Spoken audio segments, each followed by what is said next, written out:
Hey guys, welcome back to the channel. This is a story about what if Council banished Naruto to send in Bleach.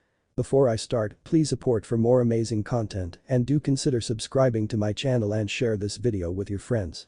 This is written by Dark.Force.Light and link in the description and support writer. Let's start the video. Chapter 1. What the Fox. Nighttime, one spiky-haired boy stood in front of two large gates as he stared back at his loved ones. A Raymond chef and his daughter, his little brother and his little band of pranksters, a man with pineapple-haired person with a scar going through his nose, a timid, shy, blue-haired girl who was blushing beet red, and a brown-haired girl who was giving him a sad smile. He turned his blonde head towards his, somewhat, escort for the night. A teen with tamed black hair and onyx black eyes. His black cloak, which was designed with red clouds, is flowing with the wind. With his monotonous voice, he said, "Come, Naruto-kun, we have no time to waste." The boy, Naruto, nodded and said his last goodbyes to his friends before leaving with his guard. "I am Namikaze Uzumaki Naruto. I have lots of names in the outside world, which I will not tell because I don't feel like it. I will only say one name, and that is the Konoha no Idazura no Kami, Leaf's prank god. However, that name is still in dispute since I am no longer a Konoha shinobi. I have been banished just for bringing back their favorite Uchiha harmed and unconscious, without regarding my own situation. 2 holes, one on my lung and the other right at the chest, and other severe wounds.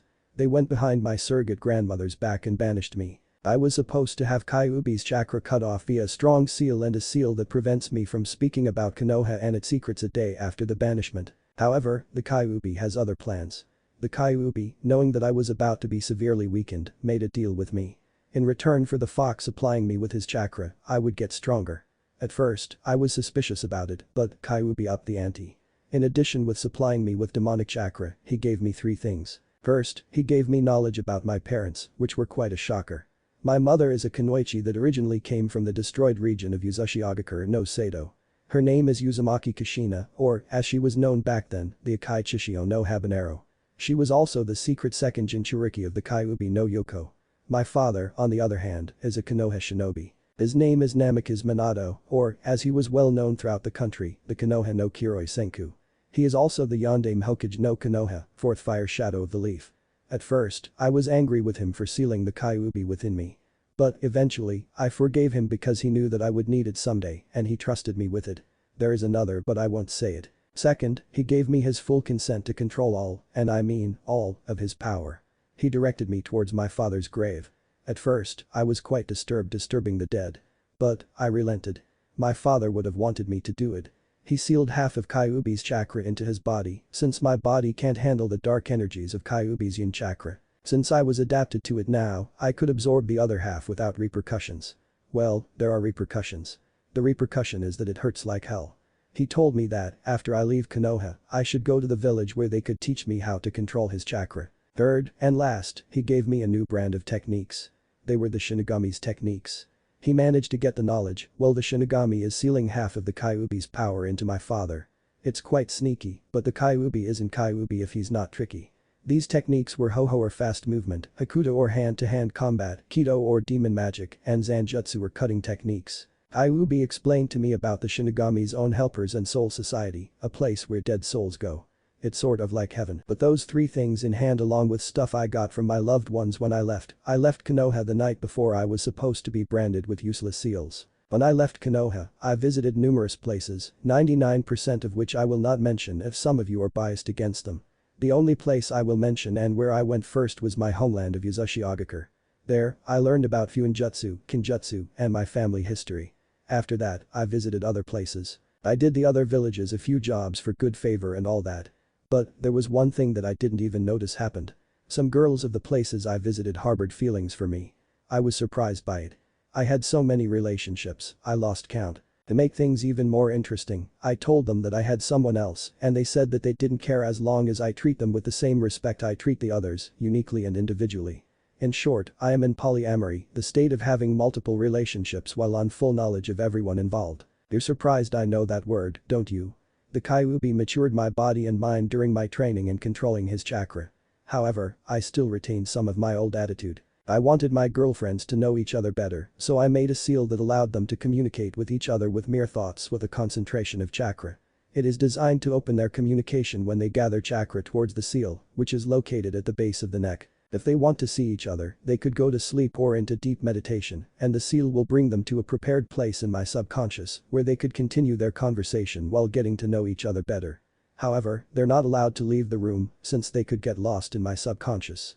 After all, my mind is full of empty and full rooms. One such room is the room where the Kyuubi is held.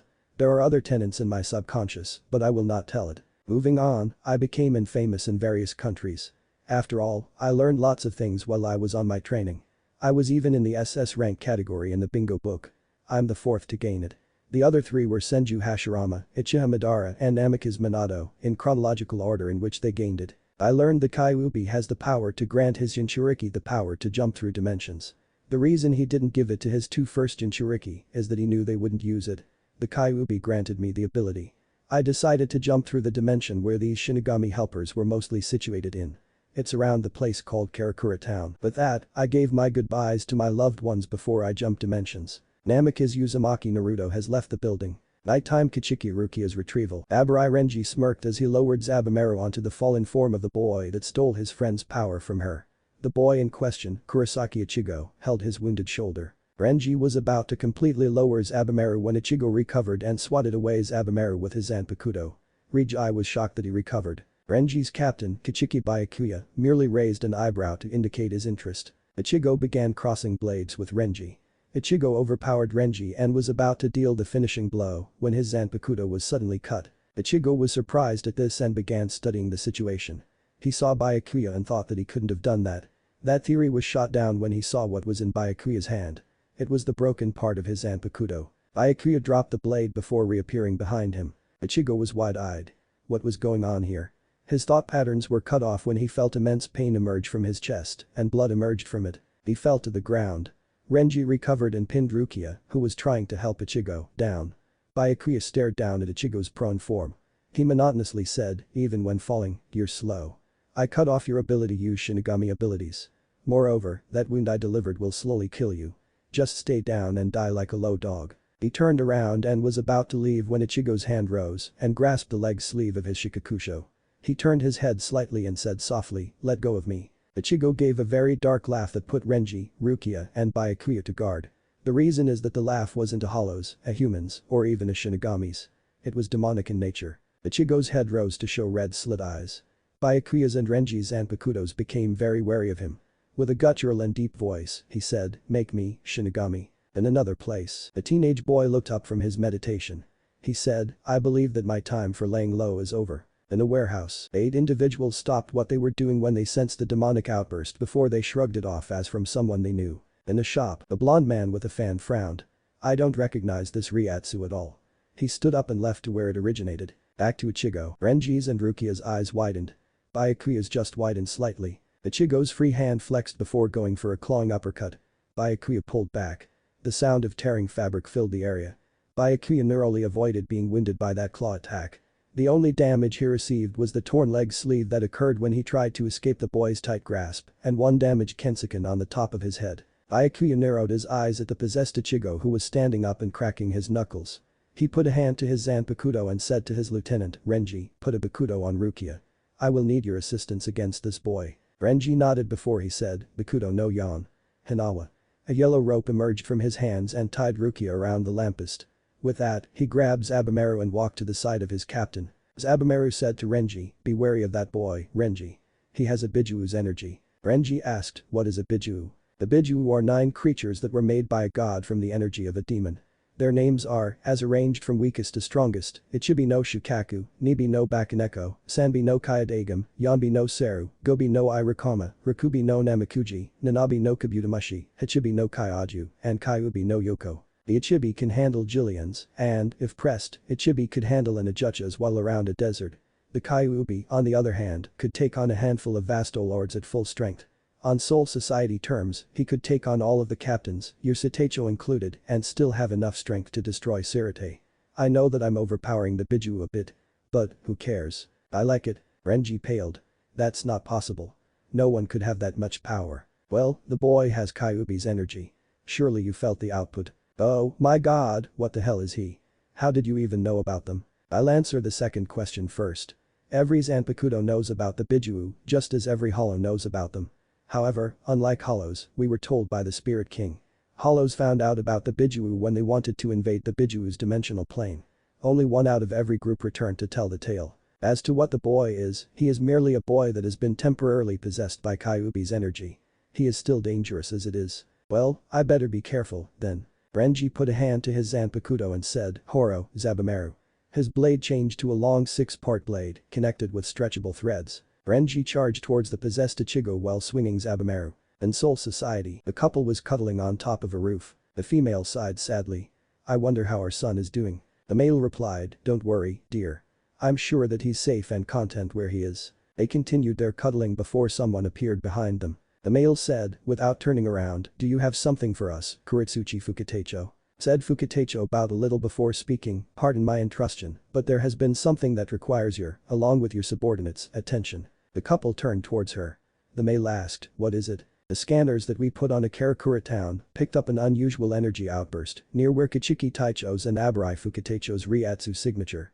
After a thorough scan, that unusual energy outburst was demonic in nature. That got their attention. What kind of demon? Upon searching, it was from a Biju. The Kyuubi no Yoko, to be exact. They stood up quickly. The male said, take me to your Taicho. He turned to her wife.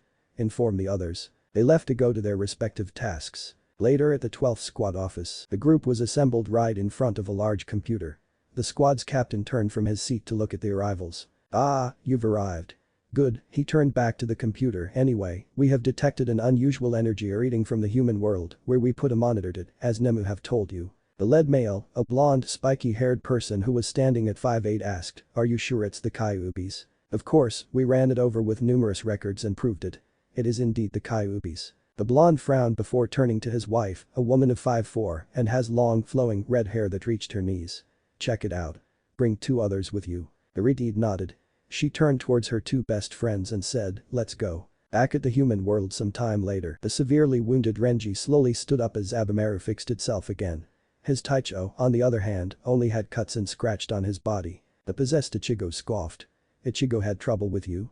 Man, he really needs to shape up. He was about to charge when a Sin came and appeared behind him, 3 people walked out and 5 chains burst forth from the ground and tied itself around him. He stopped and smirked. I haven't seen you in a while, Uzumaki Kushina. Byakuya narrowed his eyes as he sheathed Senbonzakura. What are you doing here, Uzumaki? The said Uzumaki scowled. Yeah, it's nice seeing you, too, Kichiki. Also, it's been a long while, Kyuubi. Ichigo darkly smirked. What brings out this lovely visit that you even brought Hyuga Hitomi and Uchiha Mikoto? I was tasked to check this anomaly, an anomaly with your centered around it out, along with helping Kichiki here get Rukia-chan to Soul Society. Ichigo's smirk increased. Also, you wanted to ask me about the status of your dear Naruto, do you not? Kushina's eyes narrowed. Now that we're on the subject, tell me. Your son is doing just fine. He's living a good life with his loved ones. In fact, he even sends his regards. Don't lie. I was told by Saratobi that he doesn't know about me and his father. Also, he said that his life in Konoha was less than pleasant. Now, tell me the truth. Nope, I'm not telling. Kushina growled before using Shunpo to appear in front of Keiichigo and slapped him hard. Tell me now. She said. Keiichigo refused to budge. Byakuya said, we had the situation under control, Uzumaki. There was no need for you to interfere. Kushina snapped at him. Shut up, Kichiki. This has been made my business when Kyuubi is involved. You have your job and I have mine. Rukia's in your hands, take her out of here. Rukia felt a little bit hurt at the lack of chan suffix. She liked being called that by the person she considered to be a mother. Kushina, along with her husband, had many children looking up to them, from Sarate to Rukongai, even more than their other accomplices. She considers herself one of those many children. They had that air of parenting around them. However, it is not wise to anger Kushina or her husband, whom is considered to be rarely angered, serious, mostly, but angered, rarely. There was a rumor that a very heavy drinker from the most dangerous Rukongai district tried to have his way with her and groped her.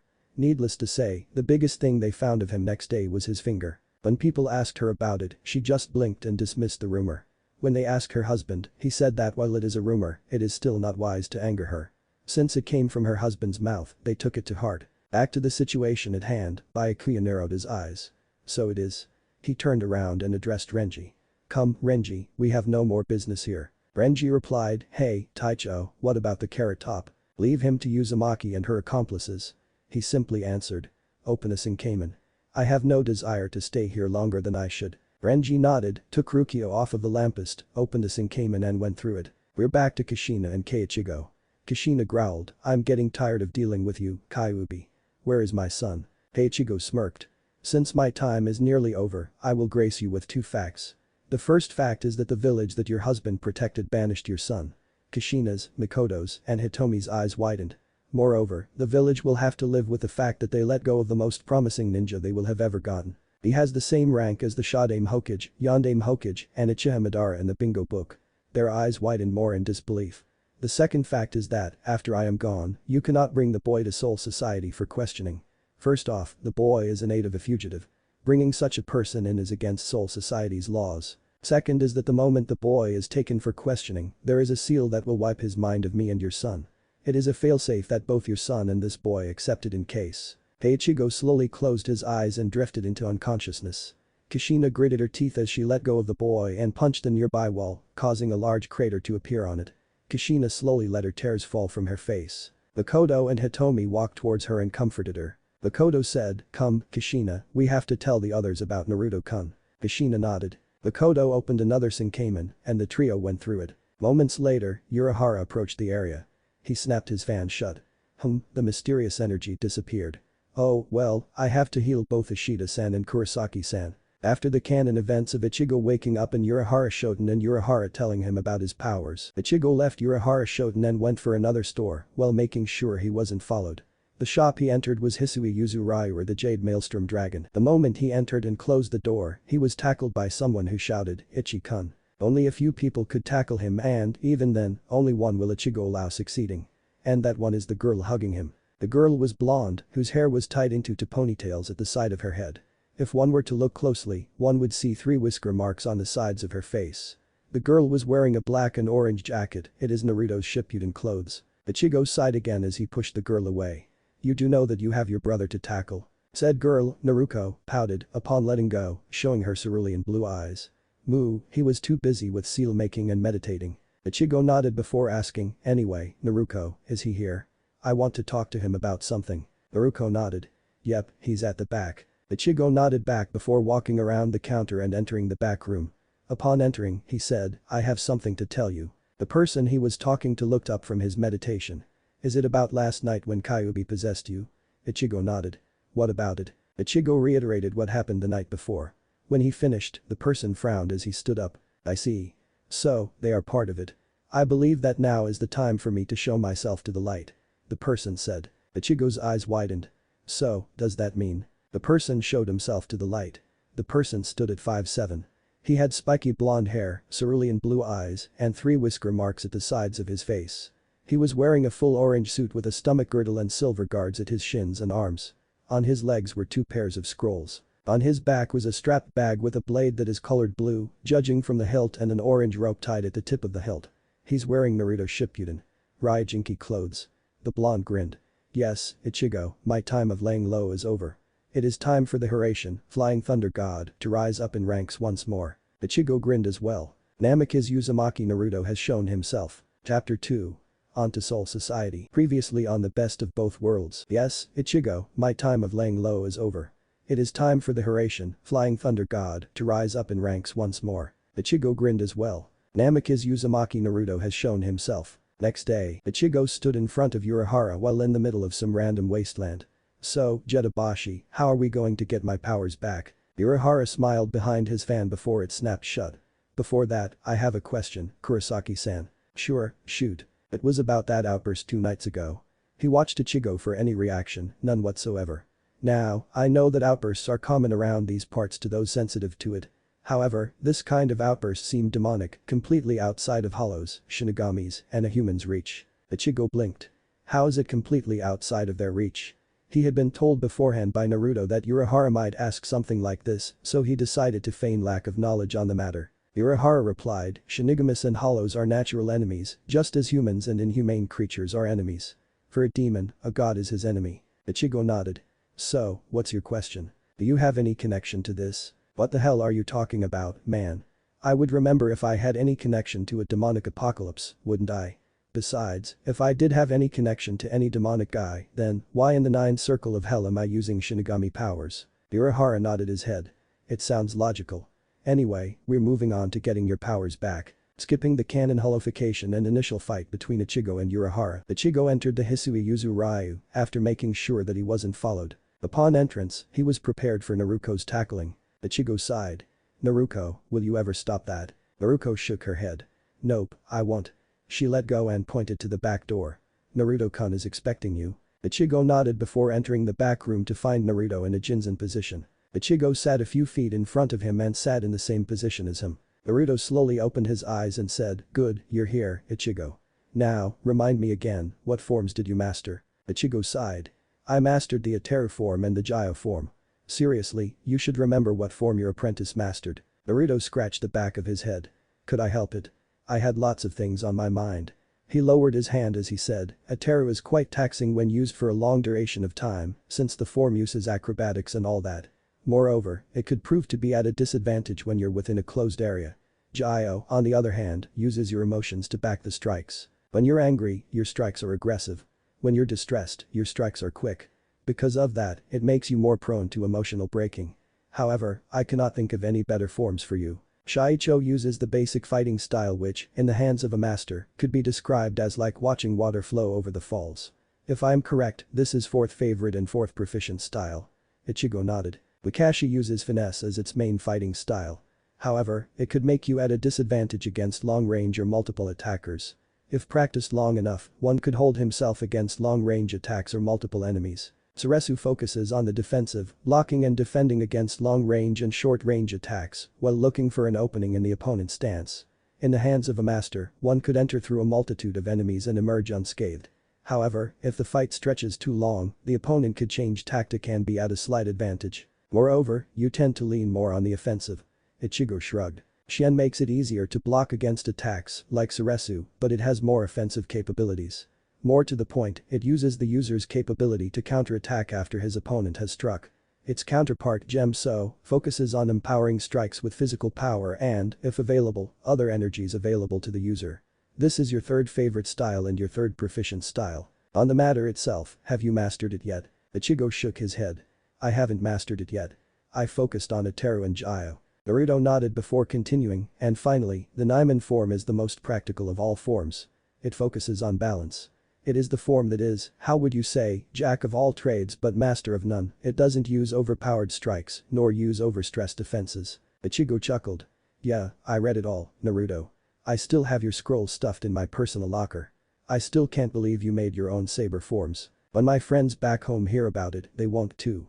Moving on, he raised his hand and prodded Ichigo's forehead with his index and middle finger. "It's time to start your training." Ichigo spent his morning time with Urahara while spending his afternoon time with Naruto. After training with Naruto, he masters the Shen Gemso form and Shaicho form, while becomes proficient with the other forms. Also, he learns how to fight with two blades, or, as Naruto calls it, the Jerkai style of fighting, the three modes of combat, fast, medium, and strong, and how to change from one style to another, the basics and advanced of unarmed combat, how to use Kido, Hoho, Hakuta, and Zanjutsu, and how to control his Riatsu. He was already at intermediate level in Riatsu control. At this level, he could already keep his Zanpakuto in a sealed state. However, to avoid suspicions, he asked Naruto to put on a Jinjutsu on his Zanpakuto to hide its sealed state. This means that Ichigo fights Urahara at sealed state. His last session with Naruto was the one that got his blood going. Flashback, Ichigo stood in front of Naruto. "Channel your Riatsu on your subconscious seal. We'll finalize our training there." Ichigo nodded and did as told. Naruto's subconscious. Ichigo found himself in front of a large open cage. He turned around to look at Naruto. "So, what am I doing for now?" Naruto said, "I sense that Urahara is already finished with his makeshift Senkamen. So, for now, I have taught you all you need to know. If you'd like, I'll continue to train you for upcoming battles." Ichigo nodded. "I'd like that." Naruto nodded. "Good, now, the only thing you need to do today is to land a hit on me." Ichigo's eyes widened. "And use what you have learned to complete this task." Ichigo grinned as he removed an overly large katana from his back and assumed his Gyyo stance. "Well, I better start now." He raised his Zanpakuto to the sky and said, "Binkatsu no Ian Sora, Zanjetsu, split the eternal sky, slaying moon." His Zanpakuto shifted to a large cleaver that has no cross guard or a hilt. The handle of the blade was covered by a cloth. Ichigo charged towards Naruto, jumped, and did a downward slash. Naruto strafed to the side to avoid it and put his foot down on the dull side of the blade. His other foot followed and he was balanced on the dull side of Zanjetsu.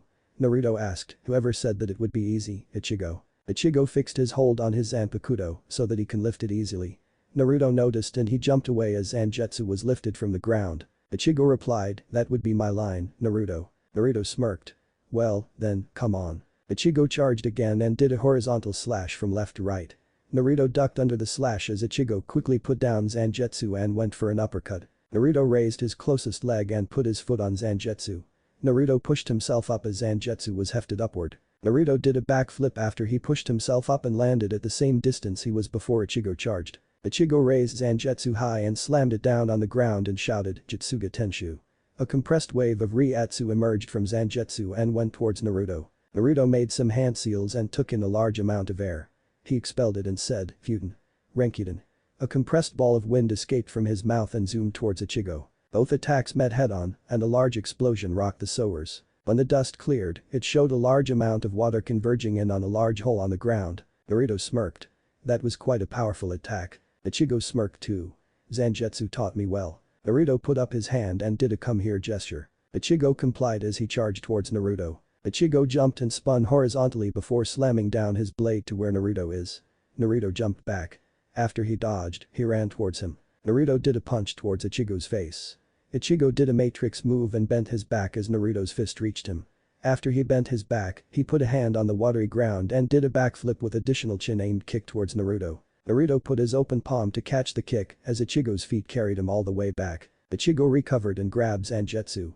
He whipped Zangetsu from left to right and shouted, Jutsuga Tenshu. The wave of Reiatsu horizontally zoomed towards Naruto. Naruto jumped high to avoid the attack as he grabbed shuriken from his holster and he threw it towards Ichigo as he shouted, Shuriken Kage Bunshin no Jutsu. Copies of the thrown shuriken showed up and were aimed towards Ichigo. Ichigo held his Zanpakuto towards the sky and did a clockwise directional circle in front of him and said, Jutsuga Tentate, Moonfang Heaven Shield. Reiatsu began gathering around the ring that Ichigo made and it formed into a solid shield. The numerous shuriken hit the shield and they fell to the watery ground.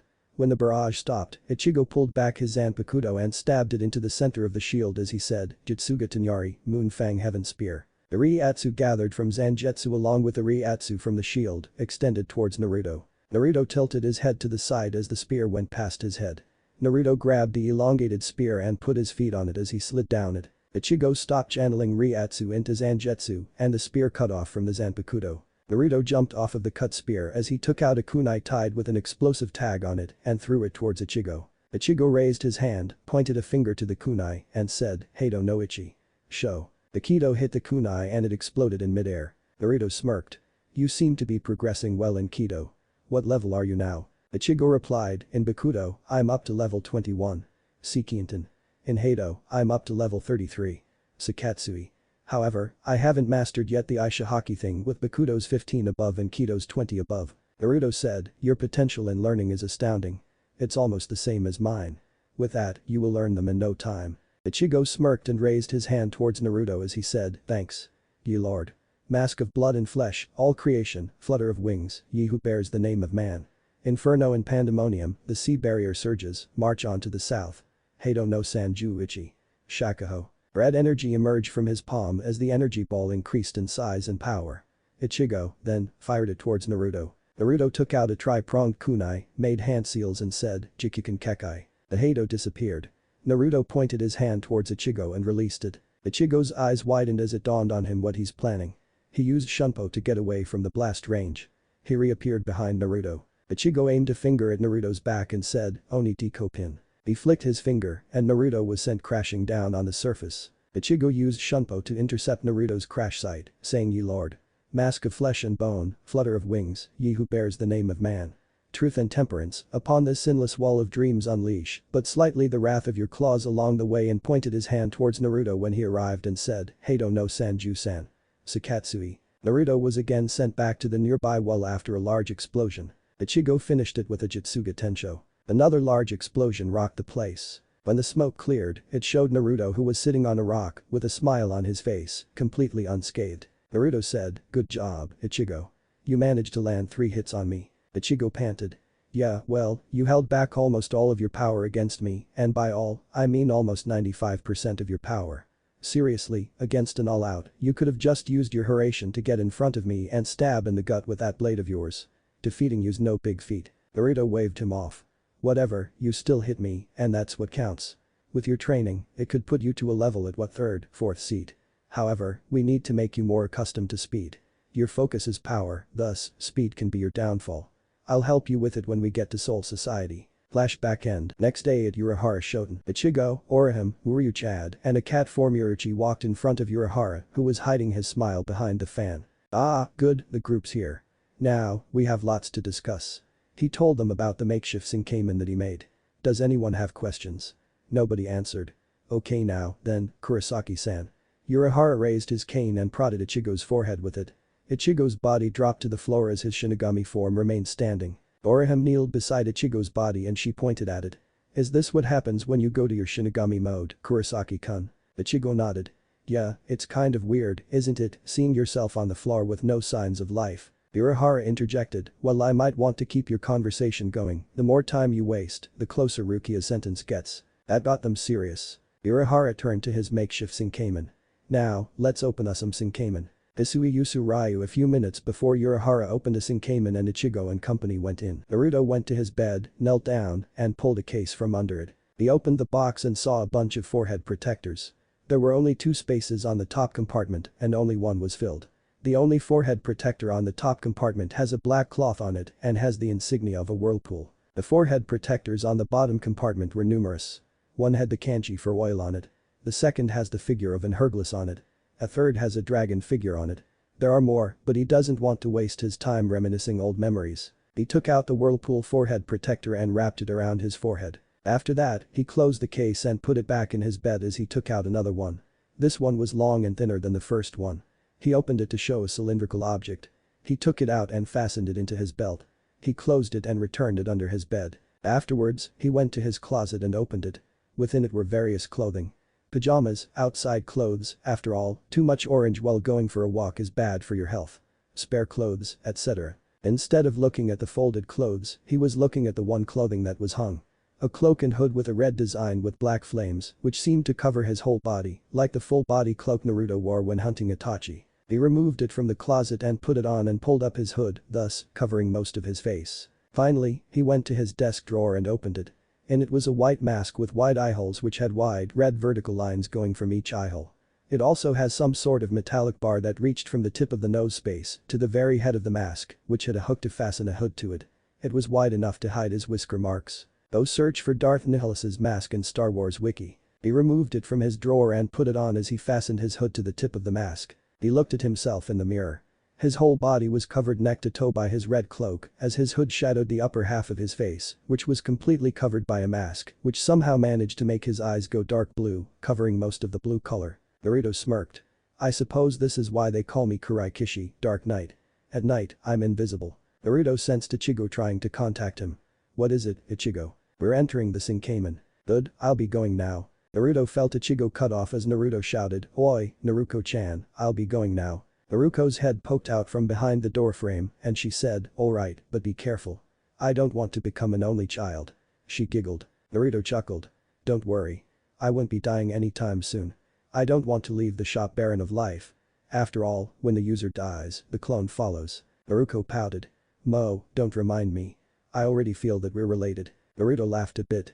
Yeah, me too, I'll be going now. Naruko nodded before her head vanished from the frame. Naruto took a deep breath and gathered Kyuubi's chakra into his fingertips. With it, he plunged a hand into air and twisting it. The sound of a Rasengan forming was heard as the air where Naruto plunged swirled until it opened a pathway. Naruto entered it. In Soul Society, Naruto stepped out of the portal and took a good sniff of the air. He shirked. This is no heaven, I smell the stench of violence, blood, and sickness. This is more like the purgatory to heaven. He made cage buncheons and had them secretly gather information about the area. After the clones dispelled but before Ichigo appeared in Soul Society, Naruto held onto a tree trunk for support as all of his clones somehow managed to dispel all at the same time, despite being some of the districts far away from his location. The clones really know how to vex me. However, the knowledge they provide is acceptable, so they're on my good side, for now. Naruto slowly stood up and took a deep breath. Alright, it's time for me to mingle. He put up his hands in a hand seal and said, Henge. His form fizzled and shifted to a middle-aged man with sable black tame hair with Titian brown eyes. He was wearing a Sarah's-colored plain t-shirt with a dark ultramarine-colored pair of pants. He walked his way towards his nearest district, District 64. District 64. Naruto looked at the state of this district. Well, at least here, the smell of poverty is less. He entered the local pub and sat down at the counter. The bartender said, I haven't seen you around these parts. Are you new? Naruto nodded. Yeah, the name's Kaisuke Sujita. The last thing I remember before I got here was a light that came from a truck.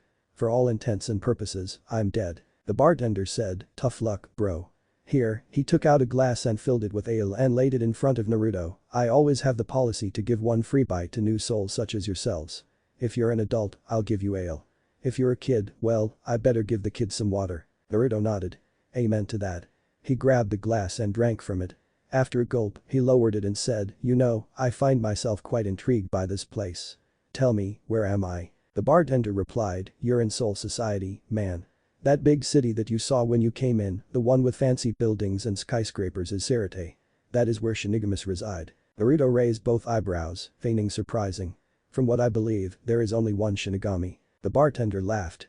I don't know what you believe in, Sujita, but in Sirte, there are a lot of Shinigami. Now, where you are is a part of Rukongai. This is District 64. All in all, there are 320 districts, 80 districts on every part of Rukongai. 80 are in the North Rukongai, 80 are in East Rukongai, etc. Rukongai is where souls go after a Shinigami performs some sort of ritual on them. But that, the bartender explained to Naruto about Rukongai, not that he didn't know that. He was particularly interested about Sirte, specifically, Shinigami, as Kyuubi didn't tell him much about them. Afterwards, Naruto finished listening to the bartender's tale and his swig of ale. Well, that is certainly interesting. He stood up. Thanks for the ale and the info. The bartender nodded. Anytime, Sujita, just come anytime and I'm all ears. Naruto left the bar and looked around for any tailors or onlookers before going behind the bar's alley. Once he was sure that no one was there, he dispelled the henge. Naruto disappeared into the woods. Ichigo and friends appeared in Soul Society. Naruto stood, amused, as the Quincy, Uryu, somehow had a spare cape that he kept just in case his first one was damaged, which was damaged. Ichigo shouted, you keep a spare. Uryu shouted back, what's the matter if I keep a spare? It's not your cape I'm using. Ichigo raised his hands. You know what? Forget it. We've got Rukia to save. He was about to set 15 feet from the streets of Sirte when large metal-like protrusions appeared in the sky and lodged itself in a circle around Sirte. Naruto raised an eyebrow. Well, that must be the gate that the bartender told me about. The large man appeared in front of the gate where Ichigo was supposed to enter. The large man said, who are you, Shinigami? I know every Shinigami that enter here for their Rukongai rounds and you're not one of them. Ichigo replied, I believe that it is proper manners for one to introduce oneself before asking the other's name. Uryu gawked. What the hell, Kurosaki? Since when did you pay attention to manners? Ichigo ignored him. The large man replied, I am Jidanbo. I am one of the 4 guardians of this gate. Now, tell me your name. Ichigo jabbed a thumb at his chest. I'm Kurosaki Ichigo. I'm a substitute Shinigami. And I want to get in. Jidanbo stared at him. Since you are a substitute, you must not have been in Soul Society for long. You must pass my test. Ichigo said, then, give me this test and I will pass it. Jidanbo pulled out an axe from his clothes before slamming it down on Ichigo. Smoke covered the area as the earth surrounding Ichigo rose and created a large barrier that separated Ichigo from his friends. Uryu shouted, Kurosaki. Orihime yelled, Kurosaki-kun. Chad called, Ichigo. Ichigo smirked as he shouted back, don't worry, guys. I got this easy. Jidanbo's eyes widened.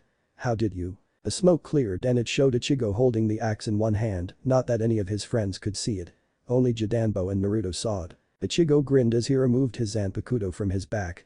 From Jidanbo's pav, it was a hiltless cleaver with a cloth wrapped around the handle. From Naruto's pav, it was a large cleaver-like katana with a normal hilt and crossguard. Ichigo channeled more of his Reiatsu into his hand and pushed. Jidanbo's axe flew back to him. Ichigo went into his Ateru stance. Come on, Jidanbo, don't tell me that that's all you got. Ichigo jumped high and landed on Jidanbo's free arm. Ichigo ran on the arm and went for a horizontal strike from left to right and shouted, Jutsuga Tensho. The large arc of Reiatsu emerged from Zangetsu and went towards Jidanbo's face. Ichigo didn't want to hurt the guy badly so he made his attack explode 5 feet away from his face. Jidanbo fell to the floor with a loud thud as Ichigo landed on the ground. Jidanbo grouchily stood up. That was a lucky shot. He raised his axe and slammed it down on Ichigo. Ichigo suddenly went past the axe as it was a centimeter from him, destroying it in the process, and did a Reiatsu enhanced elbow to the gut. Jidanbo fell to the gate with another loud thud. When Jidanbo struggled to stand, he found Ichigo's Zanpakuto a little too close to his neck for comfort. Ichigo grinned. So, do I pass the test or do I have to draw blood, cause God knows, I can do it. He pressed slightly on the neck, drawing a little blood. Naruto grinned from behind the bush he was hiding in. That was quite a quickie show. Idanbo said, you beat me, you passed test. You pass my test. He stood up as Ichigo removed Zangetsu from Jidanbo's neck. Ichigo returned Zangetsu to his back as he saw, from the corner of his eye, Uryu, Orihime Chad, and Yuruchi, still in cat form, walk towards them. He asked, what took you guys so long? Uryu glared at him. Oh, just shut up, Kurosaki. Ichigo smirked. In your dreams, Ishida. They watched in fascination as Jidanbo lifted the heavy gate high. Ichigo was about to enter when he saw someone walking towards them. Looking up at Jidanbo, he saw that he was frozen in fear. Ichigo asked Jidanbo-san, what's going on here? Who is he? Jidanbo slowly said, Ichimaru Taicho. Ichimaru Jin, 3rd Squad Captain, was standing in between Ichigo and his quest. Saving Rukia. Jin grinned wide. Yeah, what do you think you're doing, Jidanbo? Chapter 3. The Belly of the Beast. Previously on the Best of Both Worlds, Ichimaru Jin, 3rd Squad Captain, was standing between Ichigo and his quest. Saving Rukia. Jin grinned wide. Yeah, what do you think you're doing, Jidanbo? With Ichigo and his group. Ichigo fingered his Zanpakuto as he asked, who the hell are you? Yuruchi was stricken in surprise and shock. I didn't expect to fight a captain this early, especially him. Jin looked from Ichigo to Jidanbo. To Ichigo's shock, Jidanbo's arm got cut from his body and the arm fell to the ground, causing Jidanbo to almost relinquish his hold on the gate. Fortunately, he stopped halfway. Ichigo shouted, Jidanbo-san. Jin asked, I asked ya, Jidanbo, what you were doing. Jidanbo said, I am a gate guardian. I lost in battle so I must open the gate. It's rules. Jin shook his head. You don't understand, Jidanbo. There is no such rule. If a gate guardian loses, he must die. Jin was about to unsheath his Zanpakuto when Ichigo stepped forward. There's no way I'm going to let you attack someone who's on your side. Yuruchi shouted, Ichigo, get away from him. He's out of your league. Jin raised an eyebrow. Ichigo did the cat mean Kurosaki Ichigo. Ichigo said, how did you know my name? Jin replied, we captains have been told about an orange-haired person with a Zanpakuto, as long as he is tall. From what we've been told, you have showed signs of having a Biju. Yuruchi's and Jidanbo's eyes widened as their blood almost ran cold. If my memory serves, you had the Kyuubi no Yoko. This time, their blood really ran cold. Uryu shouted, don't just say anything you want. Kurosaki never had such a thing. Jin turned to him. How should you know? From what I recall, you're unconscious when your pal used Kyuubi. Ichigo said, I don't know what you're talking about, Snake Eyes. I never had any kind of connection to demons. If I did, then, why the hell am I using Shinigami powers? Jin didn't reply as he unsheathed a wakizashi. In another dimension, Ichigo would have scoffed at the blade and all that wetness. In this dimension, however, Ichigo tensed and assumed his Jio stance. Uryu Chad, Orihime, and Yuruchi were kind of surprised when Ichigo didn't react to the size of Jin's Zanpakuto and adopted a stance that they didn't see him use before, given his brash attitude. Ichigo raised Zangetsu high and slammed it down on the ground. He shouted, Jitsuga Tensho. Their eyes bugged out when they heard the attack. Uryu shouted, are you on drugs, Kurosaki? Yuruchi yelled, Ichigo, get out of there now. Ichigo didn't budge as the attack met Jin head-on. When the dust cleared, it showed Jin with an amused grin on his face. Jin snickered, was that supposed to hurt? Let me show you a true attack. He twirled his wakizashi and said, Ikaris Shinzum. He extended his hand towards Ichigo as the wakizashi extended towards Ichigo. Ichigo put up Zangetsu horizontally to block the wakizashi. When the wakizashi hit Zangetsu, Ichigo was overcome with the force and he was pushed back and onto Jidanbo. Both Ichigo and Jidanbo were thrust away from the gate. Uryu Chad, Orihime, and Yuruchi followed suit after them. The gate slammed down on the ground with a loud thud. With Naruto sighed in defeat. I don't know why I didn't just enter Sirte when the gate was open. Someone dark other than Kyuubi replied. Ichimaru Jin and Shihoin Yuruchi are high-level Shinigamis. Given that fact, along with the fact that the space is very limited, those two have the possibility to see you sneak in, Hiraishin or not. Besides, you plan to enter Sirte the same time Ichigo does. Oh, yes, I did plan that. Naruto said. But Ichigo groggily stood up as he sheathed Zangetsu. What hit me? Yuruchi berated him as soon as Ichigo recovered, you idiot. You just attacked a captain, Ichimaru Jin, for that matter. Had he been in a bad mood when you attacked him, he could have killed you using his Shikai. Ichigo replied, and what do you think I should have done? Should I have let him hit me around? More to the point, the bastard has the gall to accuse me of conspiring with a demon. Yuruchi said, so, you didn't have such conspiring experience. Ichigo shook his head. Of course, I don't. He looked around. Where are the others? Orochi turned to look behind Ichigo. Ichigo looked behind him and saw Orihime fixing Jidanbo's arm. A bunch of people were gathering around them. Chad and Uryu were looking at Orihime healing Jidanbo's arm. Uryu noticed Ichigo wake up. "Kurosaki, since when did you pay attention to manners? Or better yet, why did that guy just say that you had connections to demons?" Ichigo walked towards Uryu as he said, "The guy was lying." Uryu said, "There's no way in hell that a captain would be telling a lie. Moreover, I know which person is a noble or not, and I can tell that the other guy, that red, pineapple-haired guy, was with as a noble, and there's no way he can lie." Orochi looked at Ichigo, suspiciously. "He's right, you know. There's no way a captain would lie, especially in front of every other captain and the head captain." Orihime looked at him. "Why would you make a deal with a demon, Kurosaki-kun?" Ichigo was irritated. "I did not make any kind of deal with any demon. Why should I even use my Shinigami powers if I had demon powers? More to the point, why in the nine hells should I have?" Dad decided to interrupt. "We should cease interrogating Ichigo. We shouldn't just believe a captain of a place we are trying to infiltrate. For all we know, he may be trying to get us to argue with each other to disturb our concentration." Ichigo said, "Thank you, Chad. That was better." Ichigo channeled Reiatsu into his calm seal and spoke. "That was close, Naruto. They were onto me." Naruto replied. "Don't worry, Ichigo.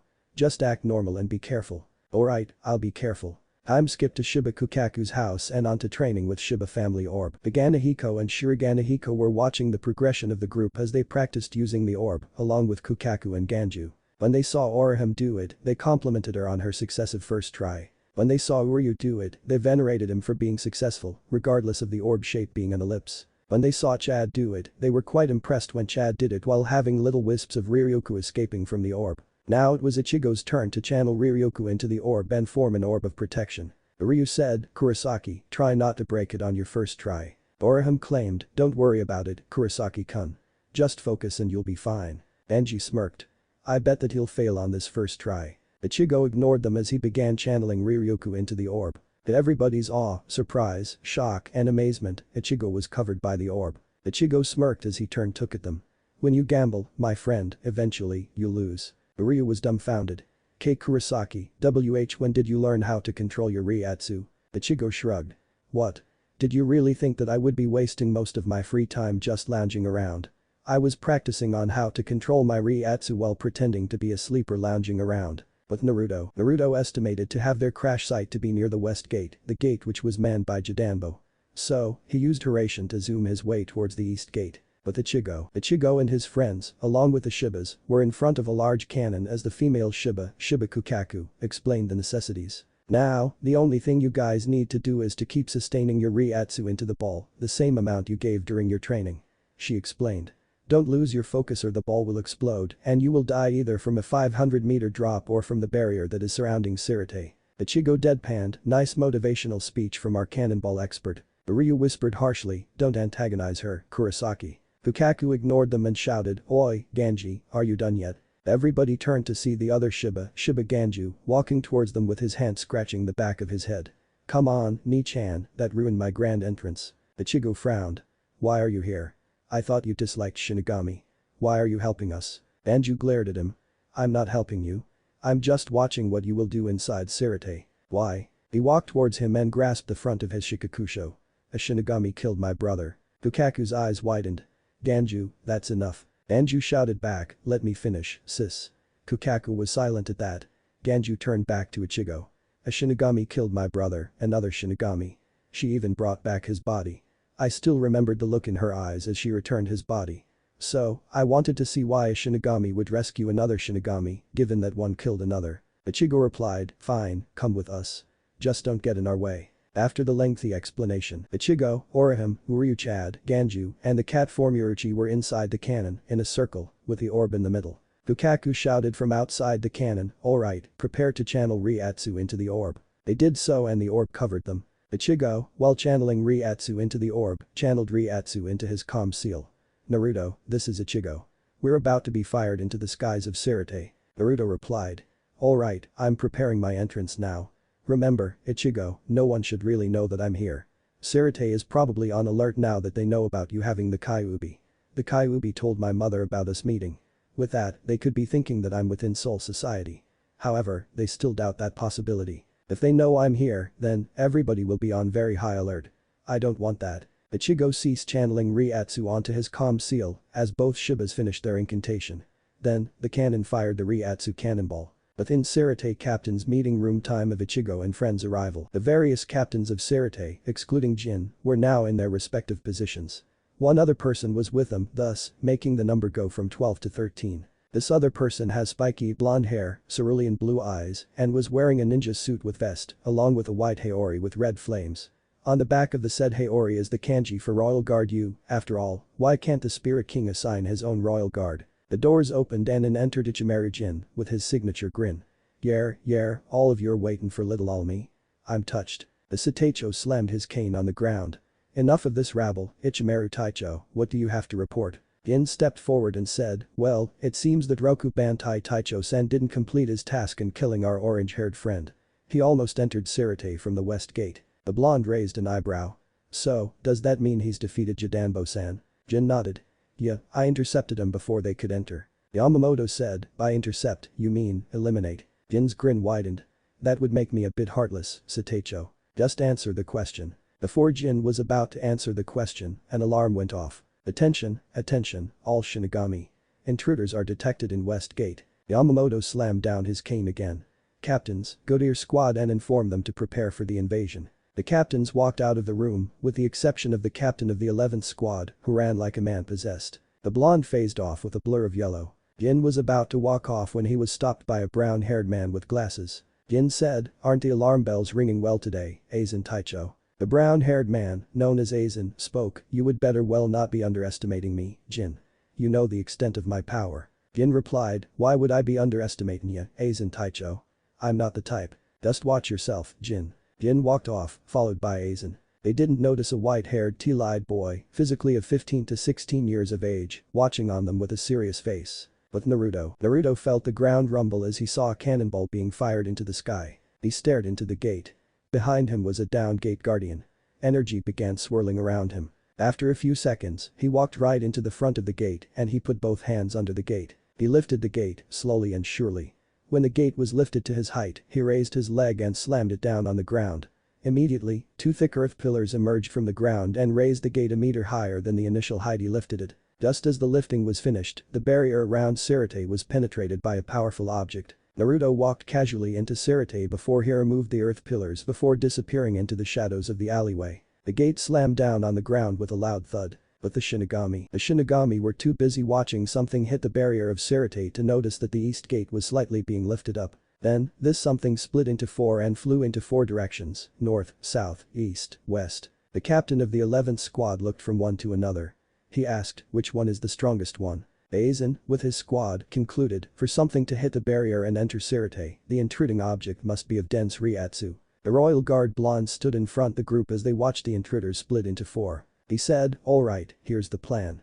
I will go with his Ashi, Rin and Obito onto the east intruder. Kushina, you, Mikoto, Hitomi, and Mito will go to the west intruder. Hashirama-san, you, Tabarama-san, Hiruzen, and Tsukumo go to the north intruder. Yugura, Shisui, Dan, and Iwaki go for the south.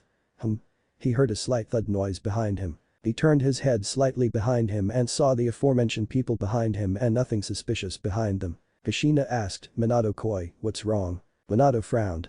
I thought I heard something. He shook his head before turning back. You have your orders. Let's go. They nodded before using Shunpo to disperse. But Ichigo and Ichigo spit out the sand that got into his mouth when he and Ganju landed. Ichigo shouted, what the hell was that? I almost swallowed a whole lot of sand. Ganju shouted back, you better be grateful that I can do that. If I couldn't do that, we could have died. Whatever, let's go. People could be swarming here any minute now. Ichigo got off of the sandy hole where they were and onto the hard floor of Sarate. Ganju followed suit. They were about to leave the area when two Shinigami entered the area. One was a bald dude. The other was highly feminine male. The bald guy said, look, we're the first one here. We're so lucky. Then, he began doing some weird dance. Ichigo's eyebrows twitched. Please don't tell me that that is how you start a battle. He stopped post-dance before fast vaulting. Come on. I did a dance and you didn't use that opportunity to run away. Ichigo shrugged. Who cares if Ganju runs away? I'm not running away. Ganju shouted, hey, who said that I'm running away? Ichigo turned his head to him. Just go, Ganju. I'll hold them both off. The bald guy laughed. That's just rich. We don't fight 2-on-1. We fight 1-on-1. That is the way of the 11th squad. Ichigo replied, who the hell are you guys, anyway? I am Madara Mikaku. He pointed to his effeminate companion. This is Asagawa Yumichika. Ichigo replied, I am Kurosaki Ichigo. The guy in green is Ganju. Banju whispered to him, why are you introducing us to them? We're supposed to save this friend of yours, not have a cup of tea with them. Ichigo said, just go. One of them is bound to follow you. With that, we can have our one-on-one battles. Banju nodded before staring intently at the two 11th squad Shinigamis. Then, he took a step back before throwing down a smoke bomb on the ground before running like hell. Ichigo deadpanned at that. I could do much better than that. Mikaku turned to Yumichika. I'll deal with this carrot top. Yumichika shrugged. Oh, well, I might as well finish this beautifully. He ran off. Ichigo removed his Zanpakuto from his back and assumed his Gyro stance. What are you waiting for? Mikaku grinned before unsheathing his own Zanpakuto and charging towards Ichigo. But Naruto hid behind a corner as a group of Shinigami as they rushed through the street. After a few waiting, he saw a lone Shinigami looking around. The Shinigami seemed meek and timid. Naruto raised an eyebrow. He could be a useful source for information. He made a slight noise. The Shinigami noticed and walked towards him. When he was close, he appeared behind him and knocked him out. He took out 2 seals. The Dekushin Jutsu no Fuin 1 and the Ryui Fuku no Fuin 2. He put the Dekushin Jutsu no Fuin on the down Shinigami's head. The seal glowed red before a thin red line of chakra crawling towards his forehead. With that, he gained the knowledge of the different squads and their captains' offices. Afterwards, he removed the first seal before putting on the second seal. The seal glowed red before dissipating. He removed the seal and ran off to the 13th squad office. A minute after Naruto left, the Shinigami woke up. How did I get here? Then, he stood up quickly. Oh, no, I forgot. Unohana Taicho wanted every 4th squad to be on the barracks for briefing. He ran off. Time skip with Ichigo and Ikaku, Ganju's and Yumichika's fight are canon. Ikaku, who was unconscious on the ground, slowly woke up. He left me alive. What a disgrace. Suddenly, he heard a voice. You better be thankful that that is the least I did to you. Ikaku slowly raised his head and saw Ichigo sitting on one of the rubble. What the hell are you doing here? Ichigo scowled. You're welcome. He raised his Zanpakuto. This ointment of yours is amazing. But, the ointment ran out. Sorry about that. Ikaku's eyes widened. That's my Zanpakuto. You give that back. Ichigo shrugged before tossing Ikaku's Zanpakuto, which Ichigo knew as Hazukimaru, to his side. Ichigo started, hey, I want to ask you something. Where's Rukia? Ikaku blinked. Do you mean Kichiki Rukia, the death row prisoner? Ichigo nodded. Yeah, where is she? Ikaku replied, she's by that white tower over there. He raised his hand and pointed to said tower. Ichigo looked at the tower and said, thanks. He was about to leave when he was stopped. Wait a moment, Ichigo. Ichigo turned to him. What is it? Ikaku asked, how many are you in your group? Ichigo replied, we are 6. Wait, make that 5.5. One of our members is a cat. Ikaku began laughing like mad. You brought a cat here. Then, his covered wounds opened up. He began choking. My wounds opened up again. Ichigo waited for him to stop laughing before continuing, anyway, why did you ask? Ikaku turned serious. Out of those 5.5, who is the strongest? Ichigo frowned. Out of us, I'm the strongest. Counting Naruto, he is the strongest. Ikaku said, I see. Then, you better watch out for my captain. He likes to fight strong opponents. The other captains didn't want to fight him, so a good fight is so hard to find. Ichigo asked, what is your captain's name? He is Zaraki Kenpachi. Ichigo nodded before running off. A few minutes later, a group of people appeared. Ikaku looked up and he said, Namikaze Dono, Hizashi-san, Rin-san, Obito-san. You got here a bit late. The guy who whooped my ass is gone. Minato said, we will chase him after we get you to Unohana Taicho's barracks. He turned to his group. Rin, Obito, carry him. We're going. Rin and Obito carried him as Minato took his Zanpakuto. En route to the 4th squad barracks, Minato asked, did he say anything? Ikaku nodded. Yeah, he wanted to rescue Kichiki Rukia. He came here with 4 others along with a cat. Rin bristled. As an Inuzuka, she disliked cats. Hizashi asked, who are these others? Ikaku replied, from what I remember, those 2 who were in our area were named Kurosaki Ichigo and Ganju. Minato added, also, from what Rukia-chan told me, Ichigo-san is friends with 3 other friends. Their names were Inoue Orihime, Ishida Uryu, and Yasutori Chad. Hizashi said, so, that makes 5. With that cat, that is 5.5. Minato sighed sadly. Rin noticed and asked, Sensei, what's wrong? Minato replied, I held a hope that Naruto is with them. I wanted to apologize to him for sealing the Kyuubi into him. As Ashi spoke, if Kichiki-san didn't know about Naruto, then it is safe to say that Kurosaki-san's friends don't know about Naruto and only Ichigo knows about him. Ikaku asked, "Is this Naruto related to you?" Minato replied, "He's my son." Rin's and Obito's eyes widened. Rin asked, "Why didn't you tell us that you had a son? Whenever I think about my son, it hurts. I can't help thinking that my son hates me or despises me for sealing the Kyuubi into him." He finalized that discussion. He didn't want to discuss any more about Naruto. Ikaku asked again, "What is the Kyuubi?" "He's the strongest of the 9 Bijuu. The Bijuu are the cause why there are no hollows in our land. The Kyuubi could defeat a handful of Vasto Lord at full strength." Ikaku dropped his jaw. "And you sealed that thing into your son. It's a wonder why he's still alive. With that much power, one should have exploded with power." Minato's glare went towards his way. Ikaku's shock changed to regret. He saw, within Minato's eyes, sadness and regret. I spoke out of turn. "I'm sorry." Minato replied, "It's alright, Ikaku. I'm just tense with the fact that Naruto and this Ichigo are connected." They reached the 4th squad barracks and they entered it. With Uryu and Orihime hid behind another bush as another group of Shinigami ran past them. "Come on, I know they're around here somewhere," they asked. When they were gone, they stood up from their hiding place. Uryu said, "We'd better move now, Inoue-san. Nobody's here now." Orihime nodded before they ran off. On the rooftops, Uryu and Orihime were sneaky as they traveled through the roofs. When they got to a specific roof, they found their path blocked by a Shinigami. He said, well, look what I found. I, Ikanzaka Jirobo, regret not being able to prepare for my meeting with the intruders." He removed his Zanpakuto and said, "I will make you regret crossing paths with me." He raised his Zanpakuto towards his hand and said, "Habata Kinasai, Sanzakigarasu." At once, he slammed his hand down towards the hilt. Instead of the blade stabbing his hand, it vanished and numerous flying blades gathered around him. Uryu cursed as he summoned his Riatsu bow. "Inoue-san, get back, I will handle this." Orihime nodded before stepping back. Jirobo noticed the bow. "That bow, you're a Quincy, aren't you?" Uryu replied, "I am Ishida Uryu, the last Quincy. This is interesting. I am fighting a projectile user.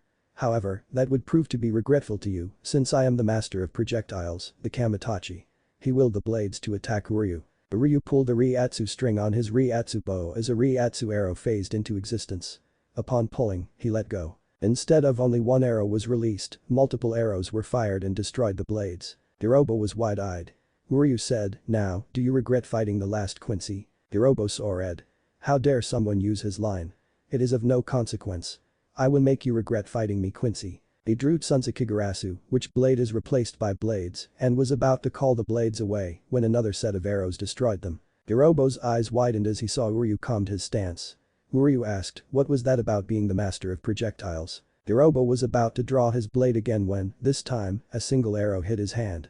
He yelled in pain as he grasped his wounded hand. Uryu said, "I beat you in projectiles. I, for one, don't think that Kamitachi no Uryu would suit me well, especially since I gained it from a Shinigami. However, it might gain me more recognition if I was called that." Jirobo was desperate to survive when he used Shunpo to get behind Uryu's companion, Inoue Orihime. Uryu narrowed his eyes before immediately appearing behind Orihime and in front of Jirobo, who was shocked at the speed. Uryu said, "Another reason why I hate Shinigami. They do whatever it takes to survive." With a pull of a bow, he fired 2 arrows into Jirobo and he fell unconscious. Orihime turned around. "Was that really necessary? I hit his Seketsu and Hakusui. He won't be able to become a Shinigami ever again." He turned to Orihime. "Let's go. Any Shinigami might come here any second now." They left just as 4 people came into the area. Itomi activated her Byakugan and inspected the body. She frowned. His Seketsu and Hakusui were severed. He won't be able to become a Shinigami ever again. Makoto and Kushina began carrying him and they groaned. Kushina said, "Damn, this guy is heavy." Makoto replied, "You better be thankful that he's not heavier than this." Mito interrupted, "Enough of this. The faster we can get him to Unohana Taicho's barracks, the faster you can let go of him." With Naruto, after acquiring information from the 13th and 12th squad's offices, sneakily approached the 11th squad barracks and into the office of the captain. With Yuruchi jumped through another roof as she spied the running Shinigami amongst the ground. Then, her cat eyes widened when she felt not 1, not 2, but 4 powerful Riatsu sources going towards her area. Who owns these powerful Riatsu? It is almost as strong as the Sateicho's Riatsu. She jumped to an alleyway and hid. A few minutes later, 4 people emerged on the rooftops. Yuruchi was careful to hide her Riatsu. The black-haired one spoke, "That's strange. I could have sworn I sensed an unfamiliar Riatsu somewhere here." The silver-haired one said, "Perhaps this one was a sensor." Only a sensor could have sensed our Ryatsu while hiding his own. It is, perhaps. We should keep looking. He could be somewhere near here. The others nodded before they split up. Iruchi slowly walked out of the alleyway and ran off away from the area. That was close. It's a good thing that I'm trained to hide my Ryatsu or I would have been captured. More to the point, who are these new guys anyway? No one could have this strong Ryatsu. But Ichigo and Ganju were in the middle of two groups of Shinigami. Ichigo whispered, "Any ideas?" Ganju whispered back, "Do I look like I have any ideas?" Then, someone pushed through the line. Both looked at him. It was a meekly Shinigami. He said, "That hurt." He, then, noticed that both Ryoka were staring at him. He panicked. Ichigo and Ganju looked at each other before nodding. Immediately, Ichigo grabbed this Shinigami and held him with Zangetsu at his neck. "Let us pass and this guy doesn't get hurt." The others looked at each other before they began laughing like crazy. "Ah, do you really think that we care about a 4th squad member? We are 11th squad. We don't have a care about him." Ichigo cursed. "No wonder I had the vibes that I didn't like this place. They don't care about each other." Ichigo said to Ganju, "Use your smoke bombs to distract these guys." Ganju plunged a hand into his pouch and took out smoke bombs. He threw them towards the Shinigami, who began cursing and coughing. Ichigo put Zangetsu to his side and swung full 180 degrees as he shouted, "Jutsuga Tensho." The wide arc of Ryatsu emerged and hit them head-on. When the smoke cleared, it showed all Shinigami downed. Ichigo grabbed the hostage Shinigami and had Ganju follow him away from here. Later at the 4th squad barracks, the captain of the 12th squad, along with his lieutenant, stood in front of the bedridden Ikaku. Ikaku looked at him. "Kuritsuchi Taicho, what brings you here?" Kuritsuchi Mayuri replied, "Can the pleasantries, madam? I came here to get information about the Ryoka. I don't know anything. He didn't give me any information. He just fought me and he beat me. That's it." Mayuri frowned. "Don't try to fool me. The Ryoka will have asked you about Sirite when he defeated you. Now, tell me what you found out about him." Ikaku shrugged. "I told you, I didn't get anything from him. He didn't even ask me anything. He just beat me and left. You're really vexing me, madam. Tell me what you found out, now." Ikaku shook his head. "And I told you, I didn't get anything from him." Mayuri sneered before raising his hand to strike him down before his hand was stopped. Everybody turned to see the 11th squad captain holding Mayuri's hand. Ikaku said, "Zaraki Taicho." Denpachi said, "The last time I checked, Kuritsuchi, a captain cannot give punishments to a Shinigami that is not in his squad." Mayuri pulled his hand back and turned to leave. "Come, Nemu." The lieutenant nodded before leaving. Denpachi waited for a few seconds before asking Ikaku, "Is the guy who did this to you strong?" Just then, someone appeared from behind Kenpachi's shoulder. This someone was a girl, physically of 7 to 8 years old. She had pink hair and has the armband of a lieutenant on her left arm. She chirped, "Hey Baldy." Ikaku had a tick mark on his head. "Hello to you, too, Kusajishi Fuku Taicho." He turned to his captain. "Yeah, Taicho, the guy who did this is strong." Kenpachi grinned. "What's the guy's name?" "His name is Kurosaki Ichigo. He has orange, spiky hair and is Anpakudo, as long as he is tall." Kenpachi turned to leave. When he left the room and was about to leave the barracks itself, he was stopped by Minato. "What do you want, Namikaze?" Minato replied, "I know you and you will probably head out to hunt down the Kurosaki Ryoka. I will give a word of advice, don't underestimate him. He's been trained by my son who has the same rank in the bingo book as I and Hashirama-sen gained when we were alive. Knowing my son, he will have trained Kurosaki to be unpredictable." Denpachi shrugged before pushing Minato away from the door. "Don't worry, Namikaze. I'll keep the brat alive." He stepped out the door. Denpachi left, but not before his lieutenant shouted to Minato, "Bye-bye, Spiky-chan." Minato sighed before entering the barracks and into the lobby. Among the rooftops, Ichiru said, "Ken-chan, you look especially happy today." Denpachi replied, "Yeah." Ichiru nodded. "I can see it in your face. Why shouldn't I? I want to fight a strong opponent and I found one." If anyone would have seen Kenpachi's grin, one would compare it to Batman's Joker when he is about to pull off a very high crime. Chapter 4. Secrets. Previously on the Best of Both Worlds, Ichiru nodded. "I can see it in your face. Why shouldn't I? I want to fight a strong opponent and I found one." If anyone would have seen Kenpachi's grin, one would compare it to Batman's Joker when he is about to pull off a very high crime. In the assembly of Fuku Taichos, the lieutenants of the squads were busy communicating on the events of the day, such as the intruders that invaded the skies of Sirite. What got their attention is the fact that 2 of the intruders have a hostage. It was not until later that a certain 6th squad lieutenant's friends noticed said lieutenant had left beforehand. The only thing that they saw a hint of him leaving is his left lieutenant armband. Later, with Ichigo, Ganju, and Hinataru, whose name they figured out after they escaped that little escapade on the previous chapter, exited the sewers from where they originated. When they fixed themselves, they found themselves in front of the high-end stairs. Ichigo whistled. "Damn, how do you guys manage that high stairs?" Hinataru replied, "We manage, Ichigo-san." They began walking towards it. Somewhere during the way to the stairs, Ichigo stopped and drew Zangetsu. "Someone's here. He has a familiar Ryatsu." Ichigo concentrated on it and he said, "It's the lieutenant that retrieved Rukia." Hinataru's eyes widened. He began shaking. "We better leave, fast. He's Abarai Renji Fuku Taicho. He's one of the strongest lieutenants.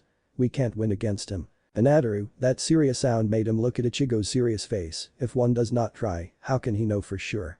Ichigo turned his head back to Renji. Ichigo slowly walked towards Renji, while the latter was doing the same towards him. Ichigo and Renji stopped at the same time. Ichigo assumed his terror stance. Renji activated his Zanpakuto Shikai. They stared at each other before they charged. But Naruto finished gathering information from the 7th and 6th squad and was now headed towards the 5th squad. What the hell is up with the little to no security details in every office? Seriously, Sarijiji's porn stash is more protected than this? Kyuubi snorted. You should have expected such a thing, Ninjin. This just goes to show how much these Shinigami have grown too prideful of their abilities. And I thought that they were a respectable race from what I've seen in the Shinigami King's mind. Kyuubi sneered. It seems that I was mistaken. Not every assumption is true, you know. And yet, you humans make it every day. Point. HMPH, and the Shinigami are supposed to be the Shinigami King's helper. Oh, how the mighty have fallen. Pride is quite an interesting sin, don't you think? Not really. What's your point? Pride is said to be the most serious of all the 7 sins. In fact, it is believed to be the source of the other 6. Frankly, I am inclined to agree on it.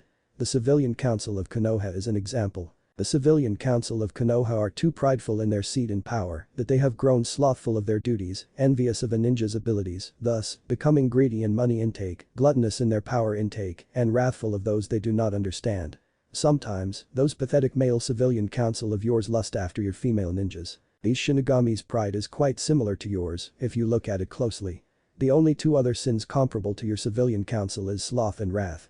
Their envy, they don't have anyone to envy. Greed, money has no value here. Gluttony, I have yet to see a number of people that can be counted on one hand that is gluttonous. Lust, I doubt that they lust at all. Does that mean they're homosexuals? Kyuubi snorted. These Shinigami care for nothing but themselves, in fact, they don't even care about sex. They only rely on Shinigami recruits from dead souls that enter Sirite and Rukongai. I wonder what the Shinigami King would do if they found out that his followers are growing prideful of their position. Wait, you said sloth and wrath. It is as you said before. Everyone fears what they don't understand. That caused the Shinigami to kill of the Quincy and Hollows. But Ichigo stepped out of the remains of the building that Renji sent him flying. Ichigo wiped the blood from his mouth and looked to his side to the wound on his right shoulder. He shook his left hand and put a hand on the wound. Nobody noticed that Ichigo had put a recovery seal, a seal that Naruto made for him, on it and healed the wound. Afterward, Ichigo reassumed his stance. Renji growled at him. Why do you keep on fighting when you know that it is pointless? What is the point of this? Ichigo replied, I keep fighting because Rukia is precious to me. A good friend once told me this, when one has someone precious to them, one becomes truly strong. Rukia is my friend and I will not stop until I am sure that she is safe. In the Onmitsukido HQ, an effeminate boy sneezed. His superior and master turned to him and said, with a gruff voice, are you alright? He nodded. Yes, I am. But, why do I feel as though someone used my line? His master shrugged. I don't know, nor do I care, now, come on. The commander wants these new recruits up and about by the end of the week, and recruits don't just train themselves. Back to Ichigo. Renji retorted, Rukia has only been in the human world for a few weeks. How could you have gained such friendships that fast? Ichigo shouted as he ran towards Renji, in friendships, time doesn't matter. Renji shouted at Ichigo, then, show me just how much you hold on to that philosophy. Renji sent Zabumaru towards Ichigo, its segment separating into its whip state, vertically. Ichigo jumped high to avoid it and sent a Jutsuga Tensho towards Renji. Renji retracted Zabumaru and went for his second strike into the Jutsuga Tensho. An explosion occurred and both attacks faltered. Renji retracted Zabumaru once more and did his third strike in the form of a straightforward attack toward Ichigo. Ichigo prepped Zangetsu to his side and slashed to the other side as Zabumaru was about to hit him. Zabumaru was left in the sky. Ichigo ran forward. Now's my chance. Renji cursed as Ichigo was headed his way. Ichigo went for an uppercut when Renji dodged the attack. Ichigo's eyes widened before he tensed for the counterattack. Renji counterattacked by kneeing Ichigo on the gut. Ichigo took a few steps back, holding his stomach. Renji smirked. Did you think that I wouldn't defend when that particular weak spot is manipulated? Ichigo glared at him. He shook his left hand again and put it inside his shikakusho. Ichigo felt a rush of power through him, courtesy of the empowerment seal that Naruto gave him. I gotta thank Naruto for giving me these seals. They're genius. He looked at Renji. I'm almost out of Reiatsu from using too much Itsuga Tenshos and from applying Reiatsu into my body for the Atera acrobatics. I knew I shouldn't have used it. I'm betting my all into this last attack. Ichigo began gathering Reiatsu around him, much to Renji's shock. Renji asked, how could you have this much Reiatsu left? Ichigo didn't reply and prepared his attack. He raised Zangetsu and pointed it at Renji, horizontally. He put his left hand to his right wrist. It's like his form when about to use Bankai. He applied his Reiatsu into Zangetsu, which began glowing with power. Behind him, not that anyone else except Ichigo could see, was Zangetsu mimicking his action, his hands on his blade. Then, a black something began swirling around Zangetsu. Renji sent Zabumaru towards it, intent on stopping it. With a shout, he announced his attack, Zangetsu behind him doing the same, Yari no Shinyakuro, 1. The Reiatsu surrounding Zangetsu solidified. Ichigo retracted his left hand back to his shoulder, mimicking the action of someone cocking a shotgun. The solidified Reiatsu sharpened into the shape of a spear. If anyone would have looked into Ichigo's eyes, one would see his determination in winning. When Zabumaru reached him, Ichigo used Shunpo to avoid it and appeared beside the crash site. Renji repeated the action 2 more times. Ichigo dodged them. On the third strike, Ichigo appeared directly behind Renji, to his horror. He turned his head towards Ichigo. He saw Ichigo quickly move his hand from his shoulder back to his wrist, like a bullet going through a gun barrel. The spear immediately shot from Zangetsu to Renji, who was powerless to stop it, at point-blank range. There was an explosion and a shout of pain. When it subsided, a severely wounded and barely conscious Renji was on the ground, Zabumaru lying wielderless beside him. Renji slowly stood up. Once fully straight, he slowly asked, why? Why do you go to such lengths to save Rukia? Ichigo lowered Zangetsu as he fell to one knee, panting. I go to such lengths because I owe Rukia that much. In response to Renji's confused look, he continued, before I met Rukia, my life was boring, there was nothing to do except go through your everyday lives. When Rukia gave me her powers, she gave me a new life. The life of a Shinigami. She changed my views of the world. Because of that, I will save her, even if she doesn't want me to. Renji stared at him. Renji slowly walked towards him, Ichigo tensing for an attack. When Renji got to Ichigo, however, the latter was surprised at his action. Renji grabbed Ichigo's shikakusho and got him close to his face. Ichigo, when I found out that Rukia has her powers taken from her, I was angry at you for taking it away. Rukia is a part of my family. Surely, you would understand that. I knew that such a thing will cause Rukia to be executed. Kushina-sama told us that family comes first. Obito told us that those who don't follow the rules are trash, but those who don't save their friends for the sake of the rules are lower than trash. Even if they didn't say that, I will save her. But, I'm still too weak. Then, I saw your determination. You aren't willing to give up. Ichigo, I'm entrusting Rukia's safety to you. Please save her, Ichigo. He all but shouted to him before he blacked out. Ichigo, on his part, listened to every word. He looked down at Renji's unconscious form and whispered, don't worry, Renji. I'll save her for you. That is a promise of a lifetime.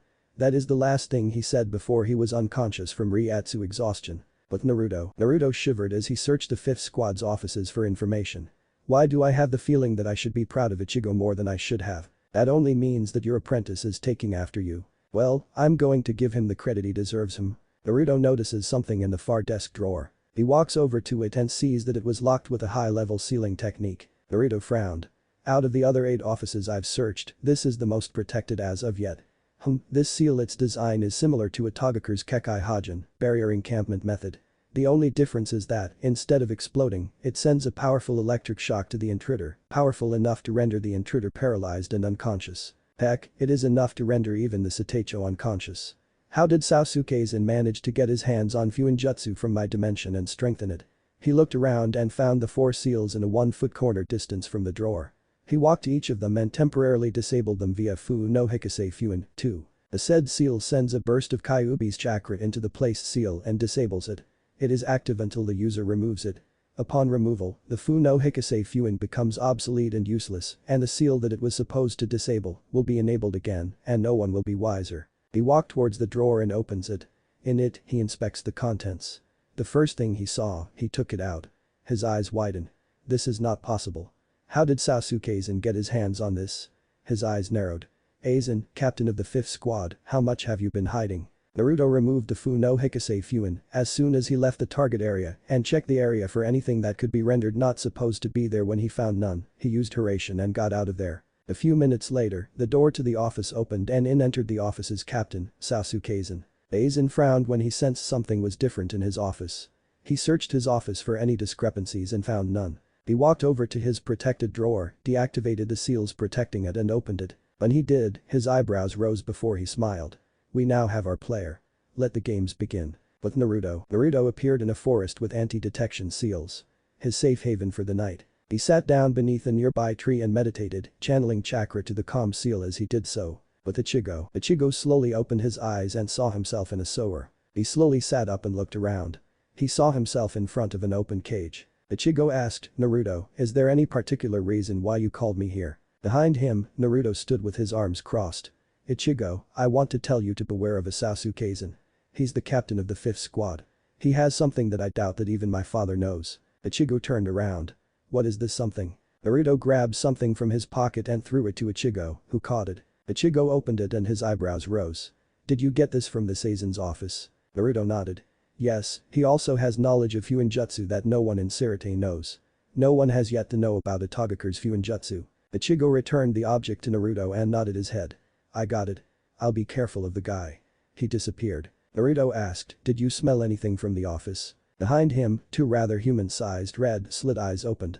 The person nodded. Besides the usual office smell, I can smell his scent with it. I see.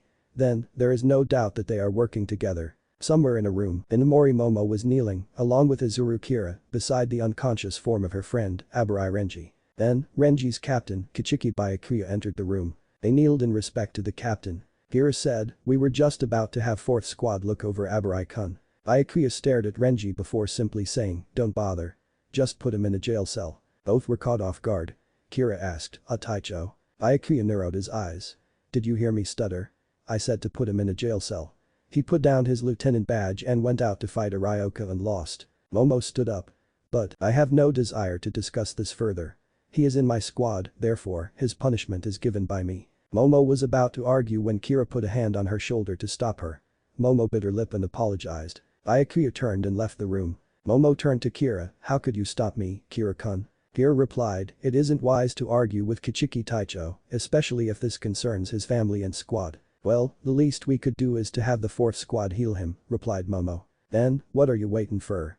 A new voice asked, shocking the hell out of them. They turned to the source and saw the 3rd squad captain with his signature grin. They said, Ichimaru Taicho. Jin grinned before gesturing Kira to follow him. Come, Izuru, we'll head over to the 4th squad. They left. Then, Momo's childhood friend, captain of the 10th squad, appeared behind her and said, man, Aburai really overdid it, huh? Momo squeaked when he spoke before she turned and said, what is up with captains and their tendencies to appear out of nowhere? At least, announce your arrival, Shiro-chan. He turned to her. Firstly, I am already a captain, so it's Hitsugaya Taicho to you. Secondly, I'm here to tell you to beware the 3rd squad. Momo blinked. Why should I be careful around Kira-kun? It's not talking about Izuru, Hinamori. I'm talking about Ichimaru Jin, his captain. He knows something. Momo said, I'll take note of it, Shiro-chan. He sighed as he left. That's Hitsugaya Taicho. Momo turned to the unconscious Renji.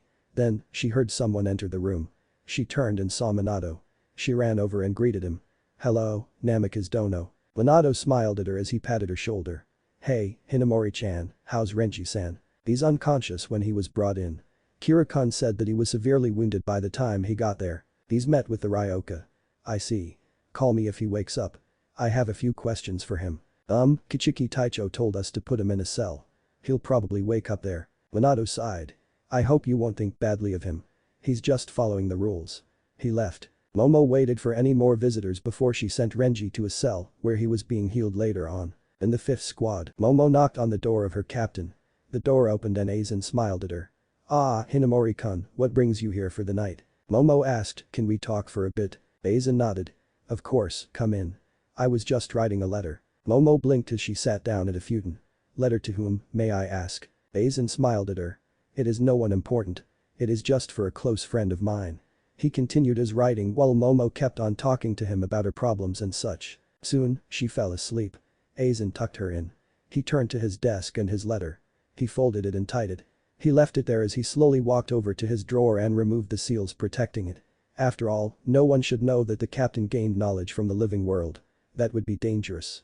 On the other hand, it is all part of the plan. He stood up and made sure that there was nothing that would link him to the living world and, by extension, his contact. He stepped out of his room and went on his way, ignoring the pair of feet that followed him in the dark. Next morning, everybody was woken up by a shout of Aizen Taicho. When the nearby lieutenants, Kira and Ranjiku, reached the area, they found Momo staring at something above her. They followed her line of sight and their eyes widened in shock and horror upon seeing the dead body of the 5th squad, Sasuke Aizen, via a blade on his stomach, hitting and cutting his Seketsu and Hakusui. Chapter 5. Meetings. Previously on the Best of Both Worlds, everybody was woken up by a shout of Aizen Taicho. When the nearby lieutenants, Kira and Ranjiku, reached the area, they found Momo staring at something above her. They followed her line of sight and their eyes widened in shock and horror upon seeing the dead body of the 5th squad, Sasuke Aizen, via a blade on his stomach, hitting and cutting his Seketsu and Hakusui. But the 3 lieutenants and the dead captain high above, Momo couldn't believe it. The man she admired was high above, stabbed on the stomach, and dead. Judging by the blood that has been pooling down to the ground from her captain's stab wound, he has been dead since last night. Momo dropped to the ground, unable to comprehend the situation, her tears overflowing from her eyes, her very body shaking in unbelief. She muttered, Aizen Taicho. Suddenly, a new voice interrupted her thoughts. Yeah, what's going on in this time of day? Momo froze before turning behind her, seeing the captain of the 3rd squad, Ichigo Jin, walking towards them, still wearing that grin on his face. She suddenly remembered what her friend told her. Secondly, I'm here to tell you to beware the 3rd squad. I'm not talking about Izuru, Hinamori. I'm talking about Ichigo Jin, his captain. He knows something. She growled, you. She drew her Zanpakuto before running towards him with a roar. She was about to strike him when Kira intercepted her blade. She turned to him, asking, Kira-kun, why? Kira replied with a tone of warning, friend or foe, I permit no blade to come near my captain. Momo glared at him. Kira-kun, I'm only going to ask this once. Move aside. As long as any blade is intended for my captain, I shall not waver. Momo growled again before she jumped away from him and said, Hajik, Topium. Her Zanpakuto lengthened and grew 3 jut-like prongs along the blade at different intervals. She charged towards Kira. Kira sighed. So with Askamethithus.he raised his blade, Amado Ajero, Wabasuk. His blade bent at 290-degree angles, forming a semi-square of sorts. Momo sliced horizontally while Kira raised his blade high and slammed it down. Suddenly, both Zanpakutos were stopped by none other than Namikaze Minato. His right hand held his Zanpakuto which blocked Momo's horizontal slash, while his left hand held his tri-pronged kunai, which blocked Kira's blade drop. Both said, Namikaze Dono. Minato looked at both of them before he said, on Mitsukido, detain both Kira Izuru and Hinamori Momo. He sternly looked at both of them. There is already a problem in our hands and I don't want any more to show up. Both of your Zanpakutos will be confiscated. Minato felt both lieutenants relent their grip on their Zanpakuto. Minato sheathed his Zanpakuto and returned his tri-pronged kunai to its pocket. He took out 2 paper seals and put them on each Zanpakuto.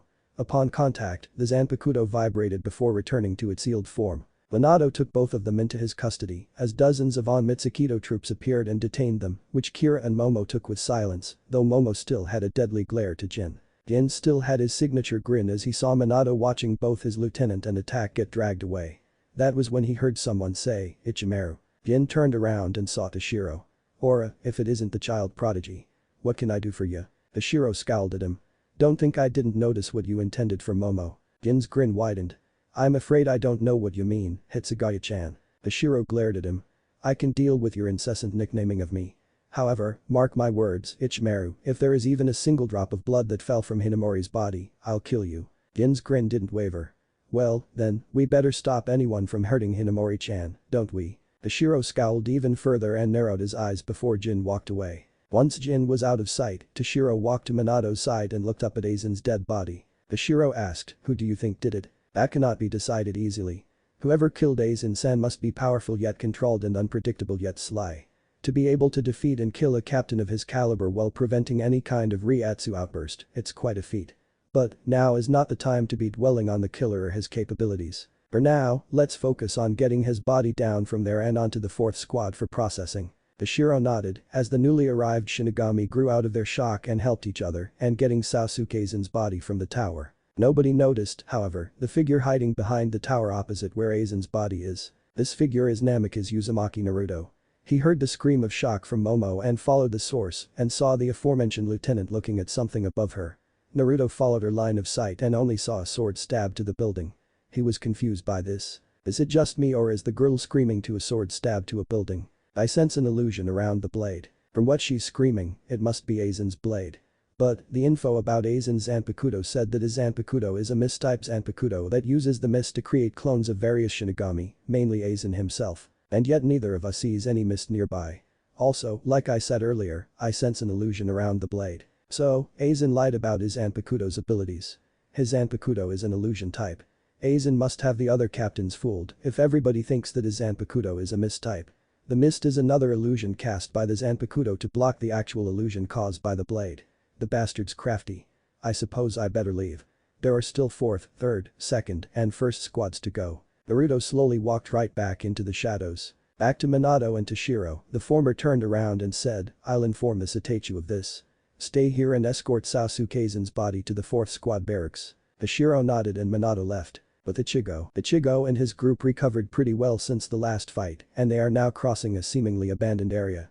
Suddenly, all three of them gasped for breath as a seemingly heavy weight was put on their bodies. Ichigo struggled to stand up, looking around for the source of this heavy reiatsu.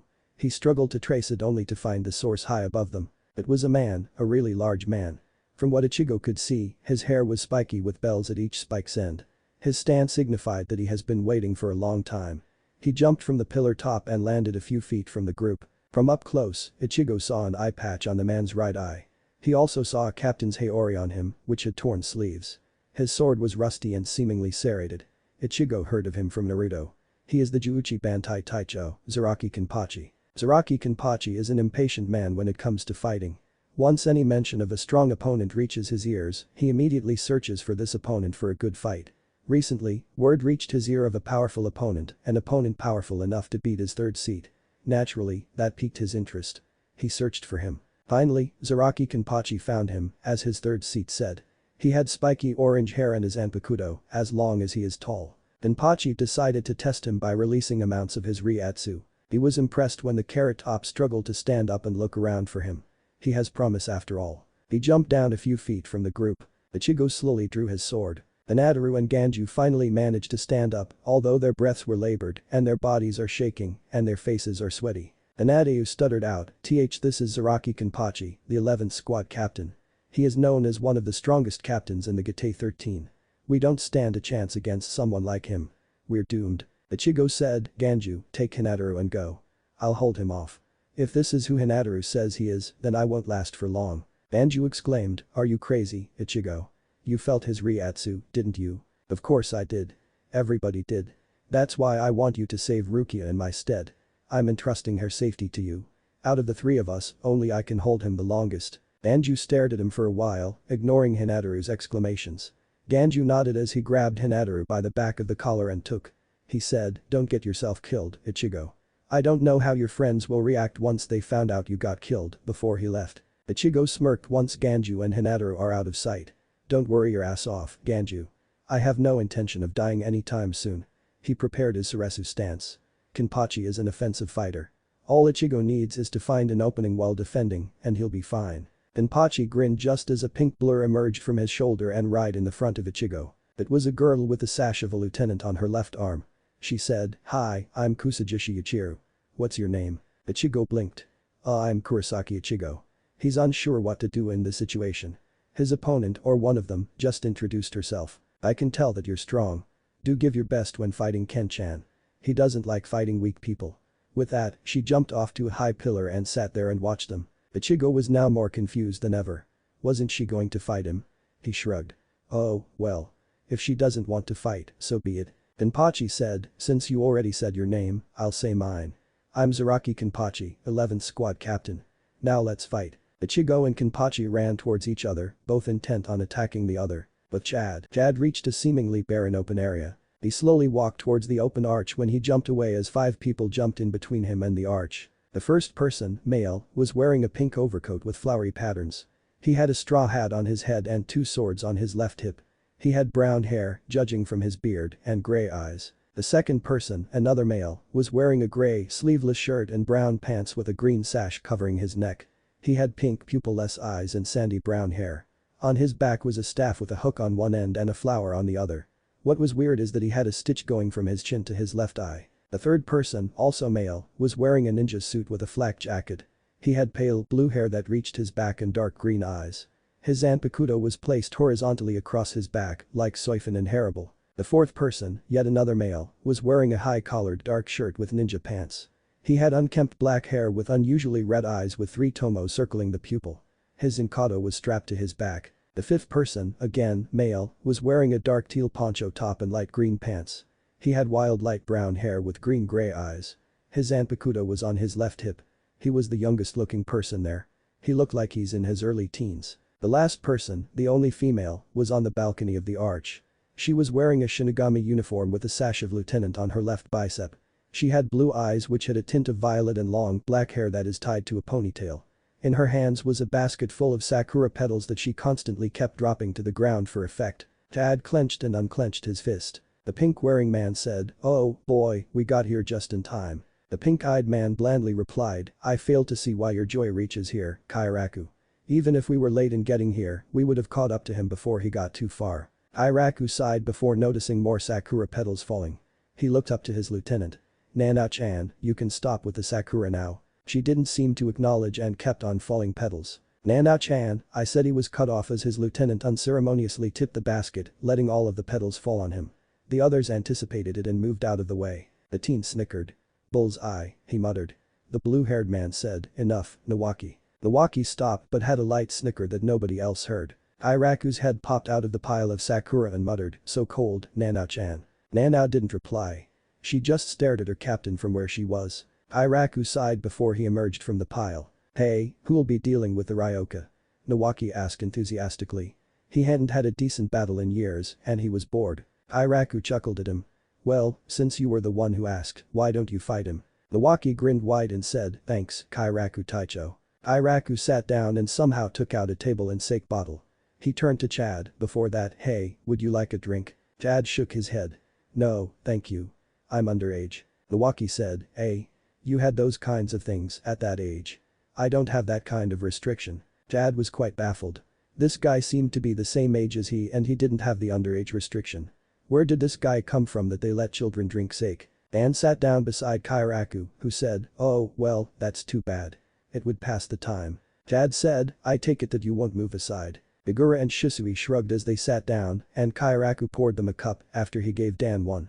Nawaki stepped forward and drew his zanpakuto and did his stance. "Come on, then, underage guy. Show me what you can do." Chad also did his stance before firing an El Directo towards Nawaki. Back to Ichigo. Ichigo and Kenpachi clashed again. Their surroundings were reduced to mere scratch posts and rubble as they continued their clash. Both of them had several cuts here and there. It was nothing life-threatening yet. Kenpachi grinned maniacally. "Finally, I've found a strong opponent. The captains don't want to fight and Namikaze is too focused on his work and his cronies were on about their personal life. Finally, I've found my foe." Both fighters broke blades before charging towards each other. Kenpachi did a downward slash which Ichigo blocked. Ichigo pushed it aside and did a Reiatsu enhanced axe kick to Kenpachi's torso, sending him back to a nearby pillar. Ichigo panted. He gripped his zanpakuto tighter. He calmed his breathing and went back to Suresu stance. Kenpachi removed himself from the rubble and charged again. Ichigo put up his zanpakuto to block a horizontal slash to his head. He muttered, "Heido no Ichiju Ichi." Suzuri Raiden. Lightning coursed through Ichigo, the Kido strengthening under Ichigo's Reiatsu and passed to Kenpachi through their connected zanpakutos. Kenpachi shrugged it off like nothing before he said, using Kido. "Ha. I have no use for such a thing. We fight only by swords. That is a real fight." They broke blades before they charged towards each other, clashing blades again. Ichigo slashed diagonally. Kenpachi blocked. Ichigo pushed Kenpachi's blade to the side before he fixed his zanpakuto into an uppercut and slashed. Kenpachi looked down at the gash on his torso and scoffed. "Is that all you can do, mere flesh wounds? Come on. That wasn't even a good attack. I know you can do better." Kenpachi batted away the incoming blade and quickly doing a downward slash. "This is a real attack." Ichigo felt immense pain emerge from his shoulder blade to his side. Then, he was attacked again, horizontally. Blood gushed from both gashes and he fell to the floor, the hand holding his zanpakuto on the ground for support, the other holding the junction of the two gashes. Ichigo slowly looked up and saw Kenpachi looking down at him with a bored expression. Kenpachi sighed in frustration. Is this all you have? I ran all the way here for nothing. He turned around and walked away. Ichigo slowly fell to the ground as his eyes slowly began to droop. Suddenly, his eyes snapped open when he found himself inside his consciousness. He slowly stood up and looked around. He saw Zangetsu on his usual spot. He asked, "Zangetsu no Asen, do you need something?" Zangetsu stared at him for a little before he stepped down from the flagpole and walked towards Ichigo. "Ichigo," started Zangetsu, "I have seen your progress since Naruto's training. It is astounding. However, change is inevitable. And for you, it is time to change for the better." When he finished, Ichigo sensed movement behind him and jumped away just as something slammed down where Ichigo was. Ichigo landed a good distance away from his assailant and took a good look at him. It was a pale whitish clone of Ichigo. Everything about him is pale, even the shikakusho and the hair. The differences are the black sclera and the amber, bordering golden, pupils. He also had an insane grin on his face, matching that of Zaraki Kenpachi. Ichigo narrowed his eyes. "I know the feeling of this Ryatsu. It is the same thing I felt when I recovered my powers from Jetabashi. This is a Hollow's Ryatsu. You're my Hollow, aren't you?" Hollow Ichigo grin changed to a teasing smirk. "Aren't we the smart one?" Ichigo glared. "I see. So, I must kick your ass to get stronger." He put his hand on Zangetsu's hilt and drew it. But he was surprised to see that, instead of the usual blade of Zangetsu, he pulled out a normal-sized katana. What the hell? He looked around him for Zangetsu, both blade and spirit. He found the spirit back in his usual spot. As to the blade Zangetsu, he can't find it. Hollow Ichigo gave a wide grin. "Are you looking for Zangetsu? Isn't it the one you're holding right now? Or perhaps, is it?" Ichigo's eyes widened as he saw that Hollow Ichigo twirled the blade Zangetsu before ending in the Gyro stance, "The one I have here." Ichigo looked at Zangetsu and saw that his expression didn't change. He gripped his katana tighter before going to Suresu stance. Hollow Ichigo scoffed. "Come on, Ichigo. Is that all you can do? Is defending while waiting for an opening all you can do? Come on. Change into something offensive and powerful." Hollow Ichigo charged. Ichigo put up his katana to block the downward slash. He buckled under the power and fell to one knee. What was surprising is that Hollow Ichigo did that holding Zangetsu with one hand. Ichigo pushed with effort and managed to throw Hollow Ichigo back a few feet. Ichigo decided to change into something offensive. Switching to a terror form, he charged towards Hollow Ichigo and delivered an uppercut. Hollow Ichigo jumped back before slashing horizontally. Ichigo quickly brought down his katana and blocked the slash. He was pushed back a few centimeters before Hollow Ichigo surprised him by delivering a powerful axe kick to Ichigo's torso. Ichigo was sent a good 6 feet before he managed to recover, raise his free hand to the sky, and say, "Heido no Juukai. Kamisori Shippu, Heido number 19. Razor Gale." The wind around him turned wild a bit before curved wind blades became visible and zoomed towards Hollow Ichigo, who smirked. Hollow Ichigo moved his hand to the cloth of Zangetsu and began spinning it in front of him. The wind blades clashed with the spinning Zangetsu and dissipated. When Hollow Ichigo stopped spinning it, he was slightly surprised to see a blue flame headed towards him. In reaction, he raised Zangetsu high and slammed it to the ground, Tasugur no Nami Duskwave. A singular blanket of darkness emerged in front of him and met with the Sakatsui. The pale blue fire dissipated as the darkness blanket split into two and went into opposite directions. Hollow Ichigo grinned. "So you used the Kamisori Shippu as a distraction to divert my attention from your making of the Sakatsui. Kitsune boy taught you well." Ichigo didn't reply. Right now, kicking Hollow Ichigo's ass is all that matters. He went back to the Ateru stance, channeled Ryatsu into his legs and feet and charged. Hollow Ichigo repeated what Ichigo did and charged as well. Once at a good distance from each other, they jumped high and prepared their attack. Once they met, there was a powerful concussion that almost tore the air apart. They broke blades and landed before they went at it again. After a few hits, Ichigo noticed something. Hollow Ichigo never used any hollow moves, like Zero, nor did Ichigo sense any real strength from the strikes. That led to one thing. Hollow Ichigo was holding back. Ichigo gritted his teeth. Even his hollow was more powerful than him. With Zangetsu in hand, it made things even more difficult. Right now, he could feel his katana whining under the constant attacks. It is as if one more powerful attack would break it. Hollow Ichigo knew that Ichigo's katana was weakened enough and charged, intent on ending the battle quickly. Zangetsu raised high. Ichigo sighed. "Zangetsu no Asen, it seems as though you still deem me unworthy of wielding you completely. What will it take to make me worthy? Tell me, Zangetsu, and I will fulfill it, no matter what it takes, even if I have to take down my hollow with a near-broken katana." Ichigo took a deep breath and channeled Ryatsu into the near-broken katana, which hummed with power, and charged with a yell. They crossed blades and the half of a katana flew into the air and landed a few feet from the two. There was silence from the area as Hollow Ichigo looked down at his blade. It was the katana that Ichigo held when they fought.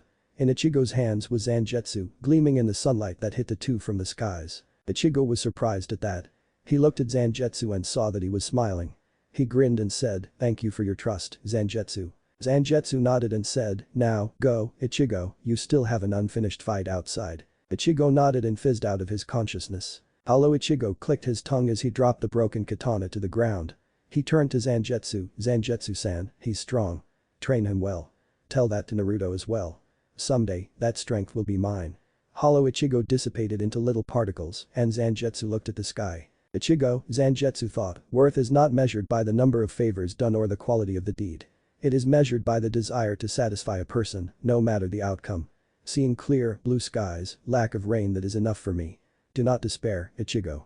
Do not let your determination waver. Even the slightest hesitation, the littlest hole in your determination, can spread and cause you to despair. Outside his consciousness, Ichigo slowly opened his eyes and whispered, "Binketsu no Ian Sora, Zangetsu." Suddenly, Kenpachi stopped and turned around to see Ichigo be surrounded by a tornado of Reiatsu. He was surprised. How could he still have enough Reiatsu? He grinned. Who cares? As long as he is still standing, he can still fight. The tornado disappeared and Kenpachi saw a healed Ichigo with his Zanpakuto hefted on his shoulder. Suddenly, Ichigo disappeared and reappeared behind Kenpachi, who had a deep diagonal gash on his body. Ichigo smirked from behind him. "Sorry for the wait, Zaraki Kenpachi. I was distracted by something."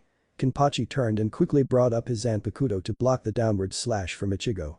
"Now the real fight begins." Kenpachi grinned. "That's what I'm talking about." In the Seki Tower, Rukia was quite solemn. She sensed a fight break out and knew that it was Ichigo from his Reiatsu signature and the 11th squad captain from that humongous Reiatsu opposition. Then, she felt Ichigo's Reiatsu drop to near zero, to which she sighed in sadness. Suddenly, her head shot up when she felt Ichigo's Reiatsu shoot up past the level she last sensed in him. Since when did Ichigo gain this much power, Rukia thought. But Chad wiped some sweat on his brow as he saw Nawaki swat away another El Directo. He concentrated on range fighting, but it seems that it wasn't an option now. Gripping his fist, he was about to change to hand-to-hand combat when he felt a large outburst of Reiatsu.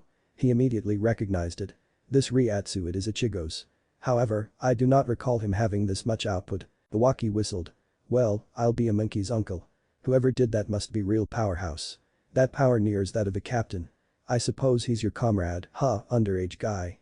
If he's that strong, how strong are you?" Chad didn't reply. Nawaki grinned. "I'll take that as strong as he charged towards Chad. Chad channeled Reiatsu into his fist and followed suit. Chad did a punch to Nawaki's face. Nawaki strafed slightly to the side before slashing horizontally, making a light cut on the skin. Chad took the opportunity and elbow dropped Nawaki on the back. Nawaki gasped in pain as he fell to the floor. Chad reached down to grasp Nawaki but was surprised when his hand met nothing but air. "That is enough," a voice behind him said. Chad quickly turned and saw the one named Dan with Nawaki over his shoulder. "Clearly, you are no ordinary Ryoka, as that slash Nawaki gave could have delivered a deep gash." He took one step forward before he seemingly fizzed out slowly, feet first. Chad felt him reappear behind him and turned around halfway before he was knocked out by a chop to the neck. Dan sighed. Nawaki should have released his Zanpakuto. "I'll have a talk with him later." He used his other arm and dragged Chad to the others. Iraku chuckled as he took another gulp of sake. "Is Nawaki-kun alright, Dan-san?" Dan nodded. "Yeah, he's fine. He's knocked out with a slight bruising on his neck, but it's nothing Anohana Taicho can fix." Iraku sighed as he stood up, Shisui and Yugura following, table and sake cups disappearing. Yugura said, "Give me the Ryoka, Dan. You already have Nawaki to carry." Dan nodded and gave Chad to Yugura. Shisui asked, "So where do we put him?" Yugura replied, "We put him in prison." "Well, we still don't know Sasuke Aizen's killer, every Ryoka is a suspect." He narrowed his eyes. "I can't shake the feeling that something will go wrong." He shook his head. "Let's go. There are still the other Ryoka to deal with." But Ichigo broke off when he felt Chad's Reiatsu become still and unmoving, like he was unconscious. "That's one down. Damn, I knew we should have stuck together. I have to end this quickly. Come on, Kenpachi. What say we end this in one shot? Let's put all our energy in one strike." Kenpachi smirked. "Then, let's go." Kenpachi ripped off his eye patch as he was covered by a yellow beam of Reiatsu. The figure of a menacingly skull was seen within the beam, its menacing eyes fixing its stare on Ichigo. Ichigo grinned as he released his own Reiatsu. He was covered by a light blue beam of Reiatsu.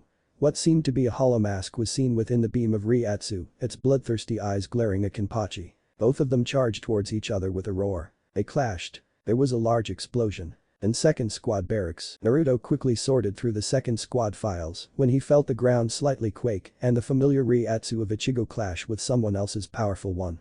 He's gotten stronger since the arrival. He got to the squad member files and briefly scanned it. He got to two names that are familiar to him. Well, it seems that you got your wish, after all. I wonder if both of them already have girlfriends. He grinned cheekily. He finished the scan of the office, ignoring the pictures of a black cat and of a dark-skinned person with a younger version of the second squad captain. He reorganized the files that he took, checked everything for anything that is suspicious, and left via the window, closing it in the process. Back to Ichigo. Ichigo and Kenpachi were at a standstill. No one knew if his blade hit its mark. Ichigo coughed up a little blood, looking at the blade stabbed at his side.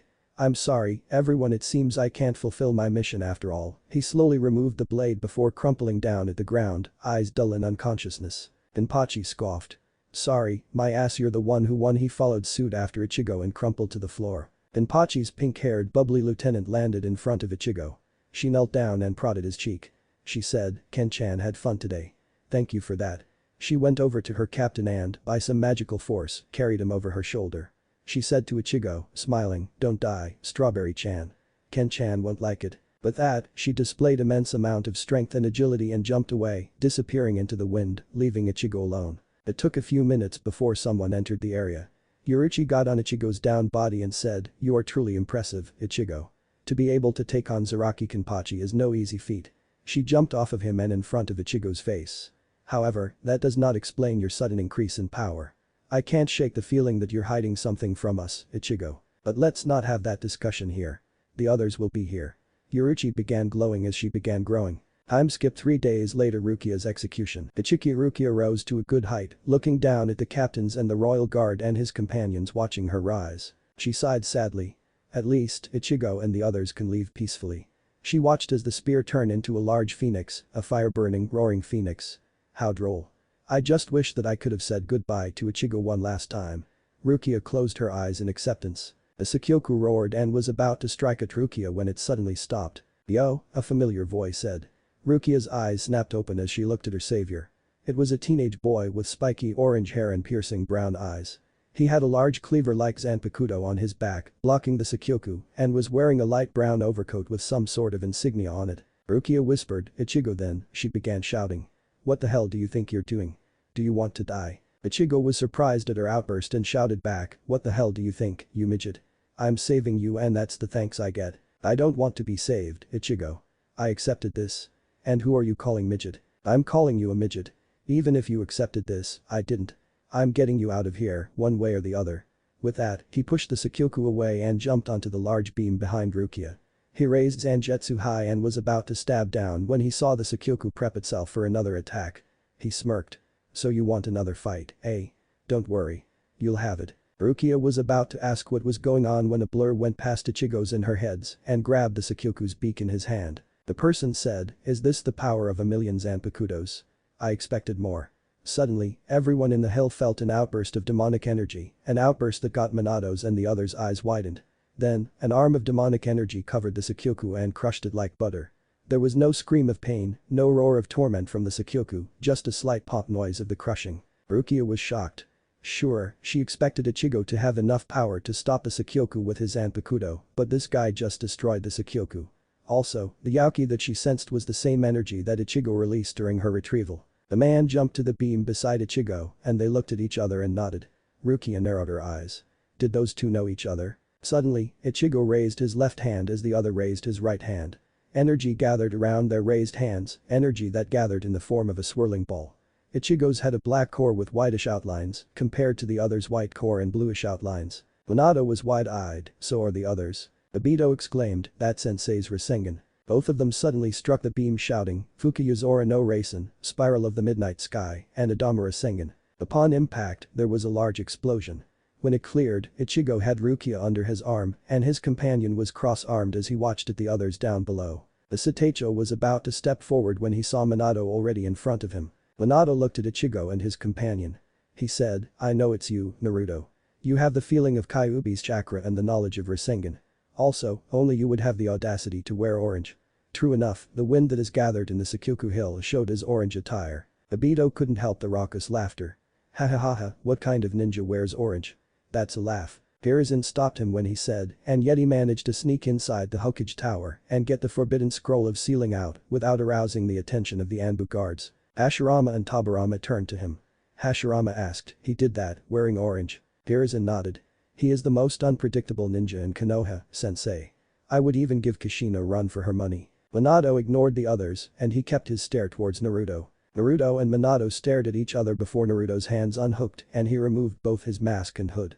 The moment he did so, there came a large gust of wind that gave his newly revealed hair that flowing with a wind look. Rin immediately blushed upon seeing his face. Hiruzen smiled. Obito couldn't help but drop jaw as he stared at Naruto. Kushina tried to hide the nearing tears on her eyes. Naruto's face is similar to that of Minato's. The only difference is the three whisker-like marks on his cheeks. Naruto gave a grin. Yo, it's nice to meet you, Otu-san. Chapter 6. Beginning of a fight. Previously on the Best of Both Worlds, Naruto and Minato stared at each other before Naruto's hands unhooked and he removed both his mask and hood. The moment he did so, there came a large gust of wind that gave his newly revealed hair that flowing with a wind look. Rin immediately blushed upon seeing his face. Hiruzen smiled.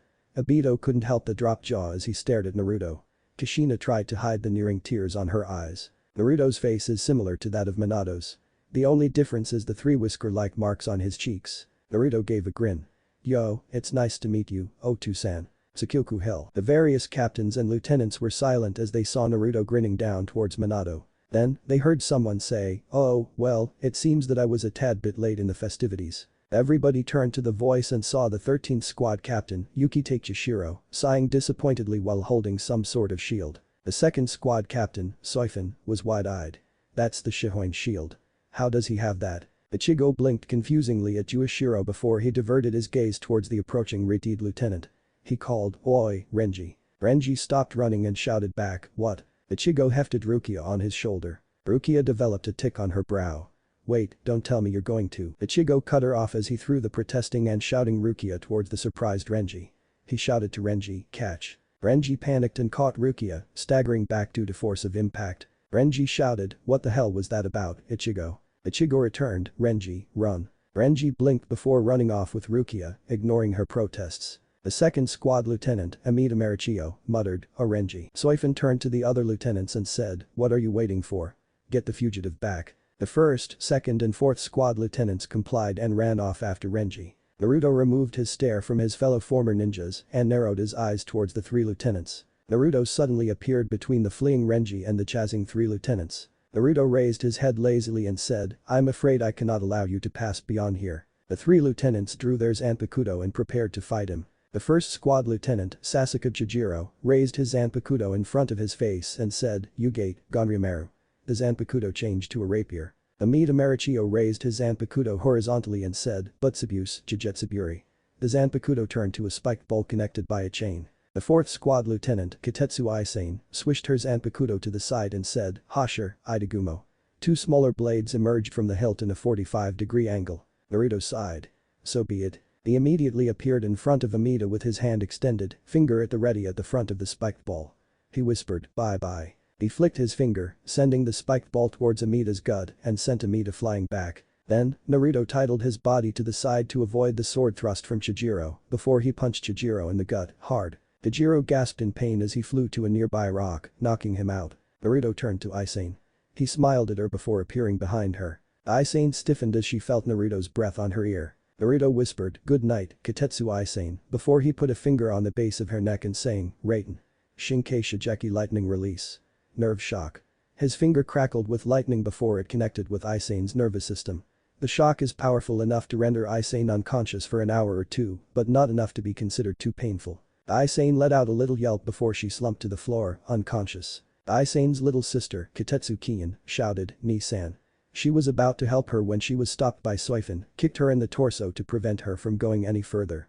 Kiin's fellow third seat, Katsubaki Sentaro, was about to help her when Soifin grabbed him by the front of his shikakusho and expertly judoed him on the ground. Naruto raised an eyebrow as Soifin turned to him. She was going to draw her Zanpakuto when Naruto suddenly appeared beside her and grabbed her Zanpakuto arm.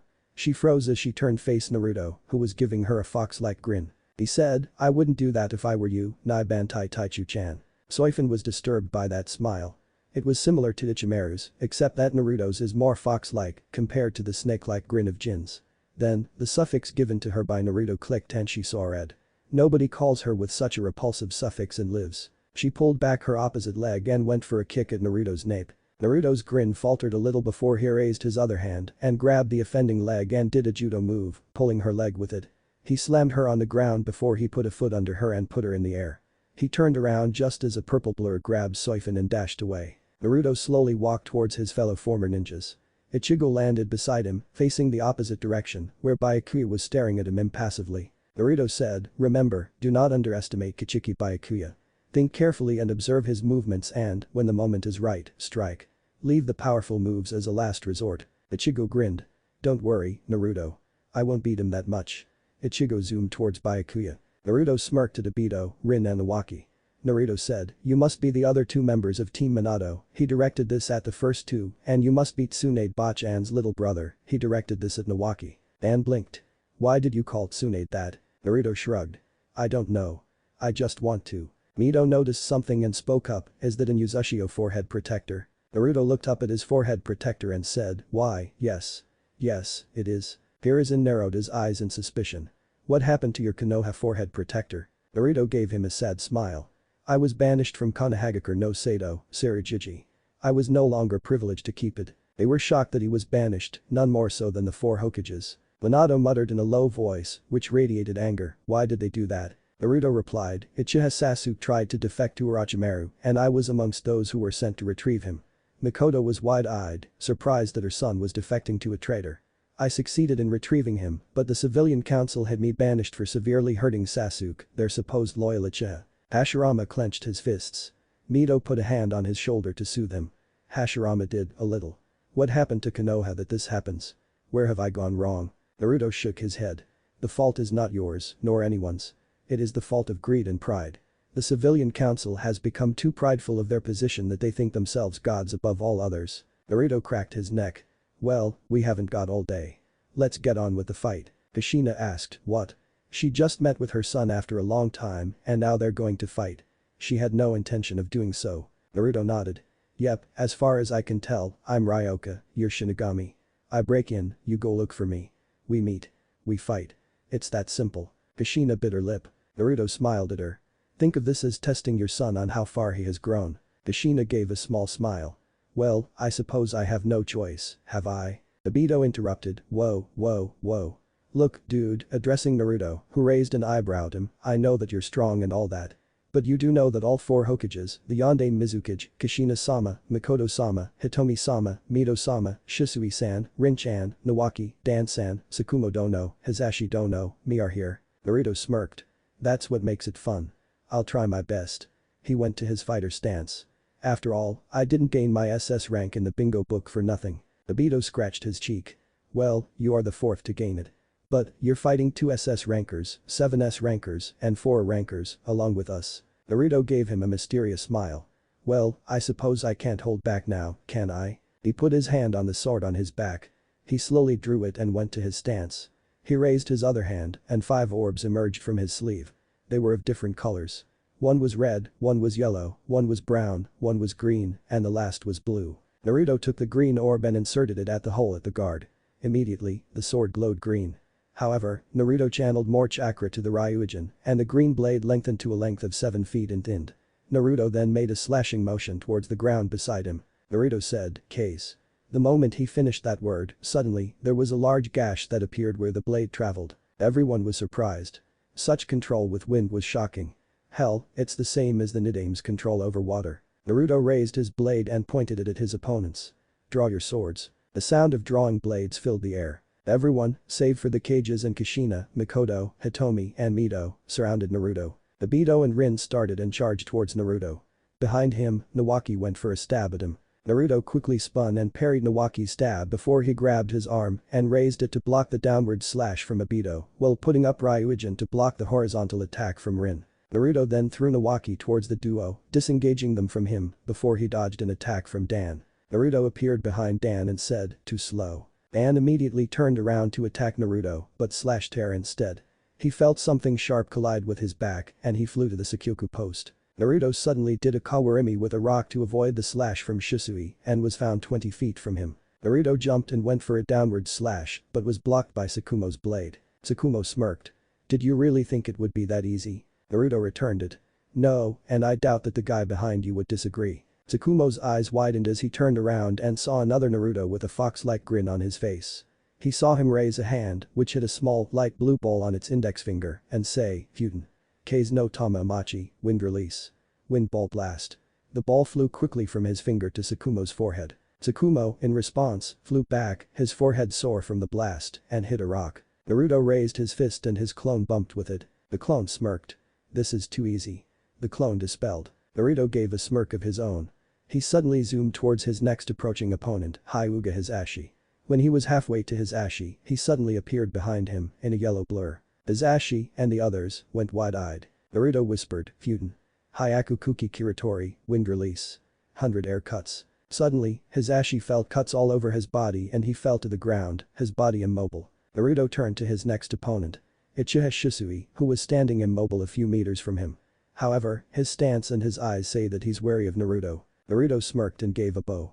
"Uchiha Shisui, it's an honor to finally meet you face to face." Shisui casually replied, "The pleasure's all yours, I'm sure." "Indeed it is." Itachi was quite lax in his explanation of your capabilities.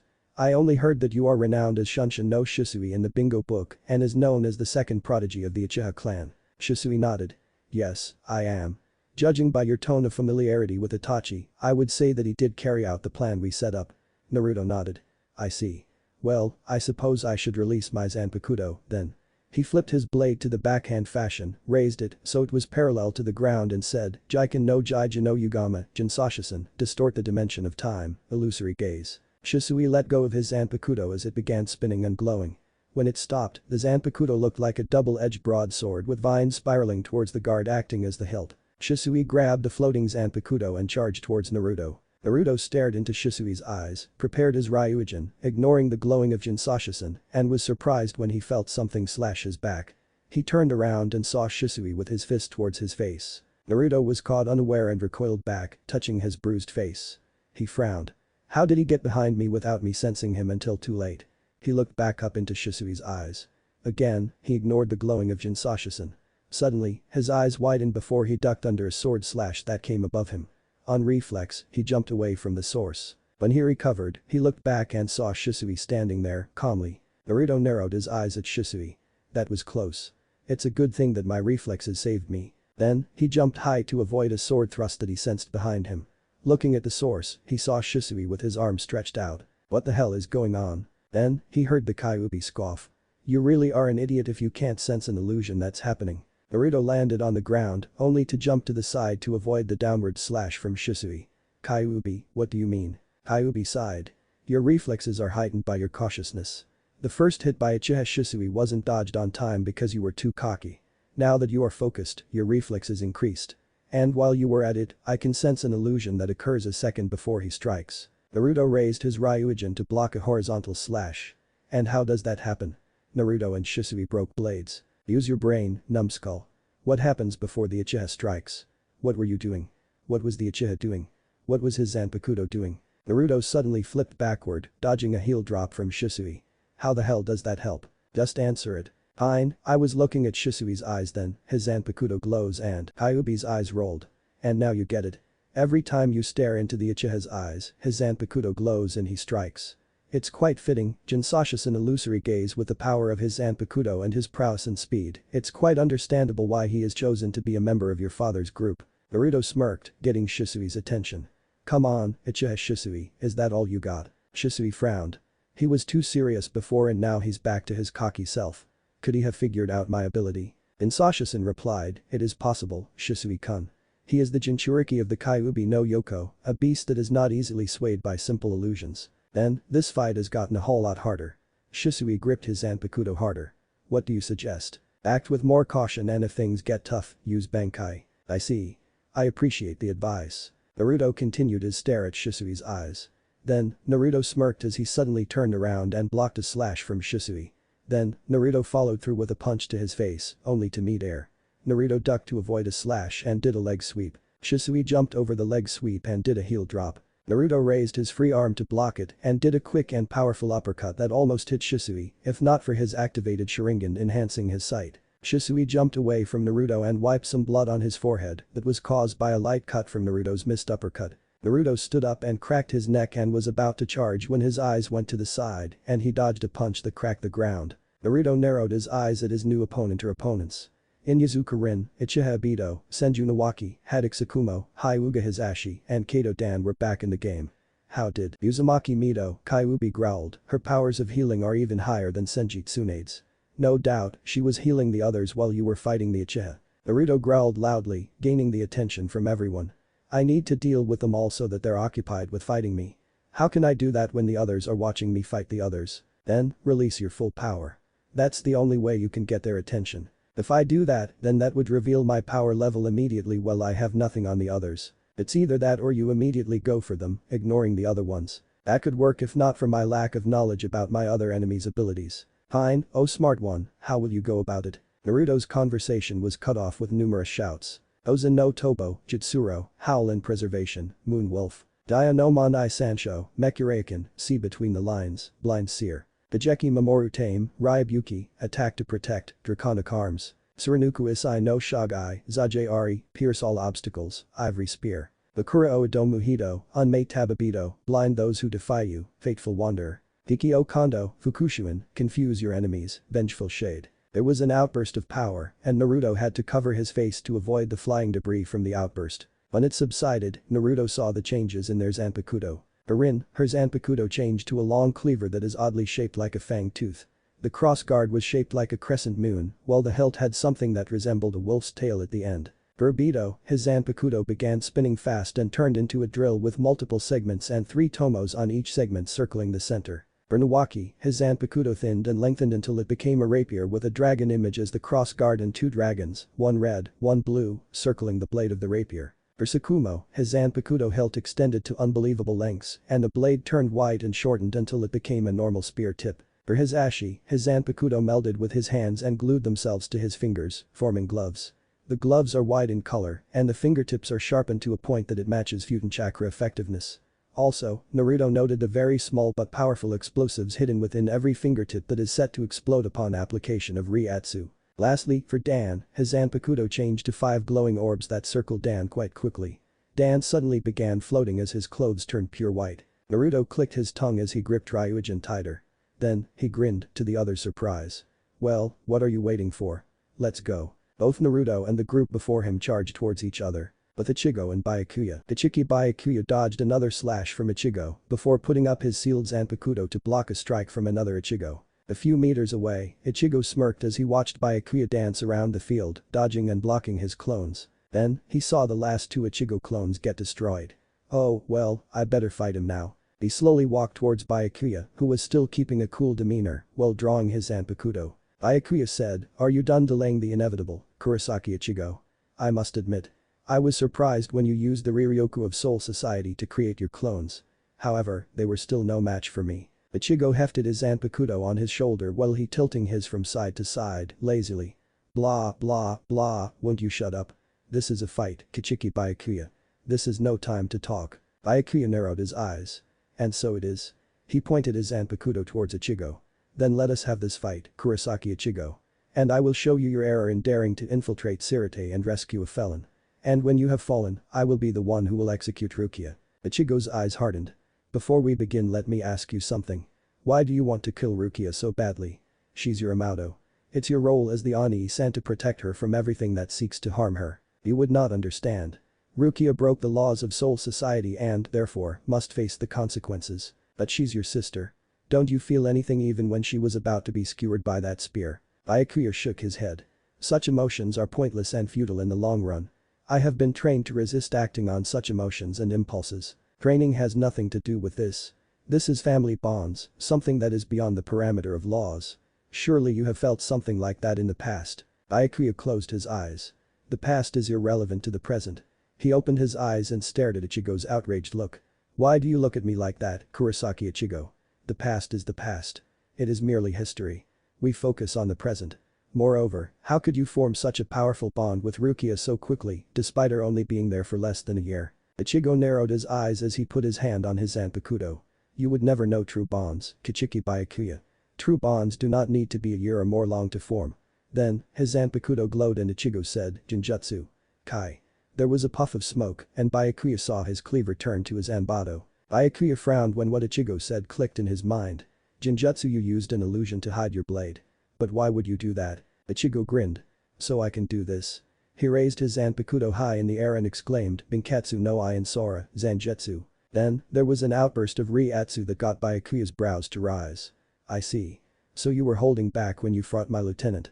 Renji didn't say anything about you saying a release command. Ichigo hefted Zanjetsu on his shoulder. Yeah, the first time I went Shikai in Soul Society was when I fought the Kenpachi guy.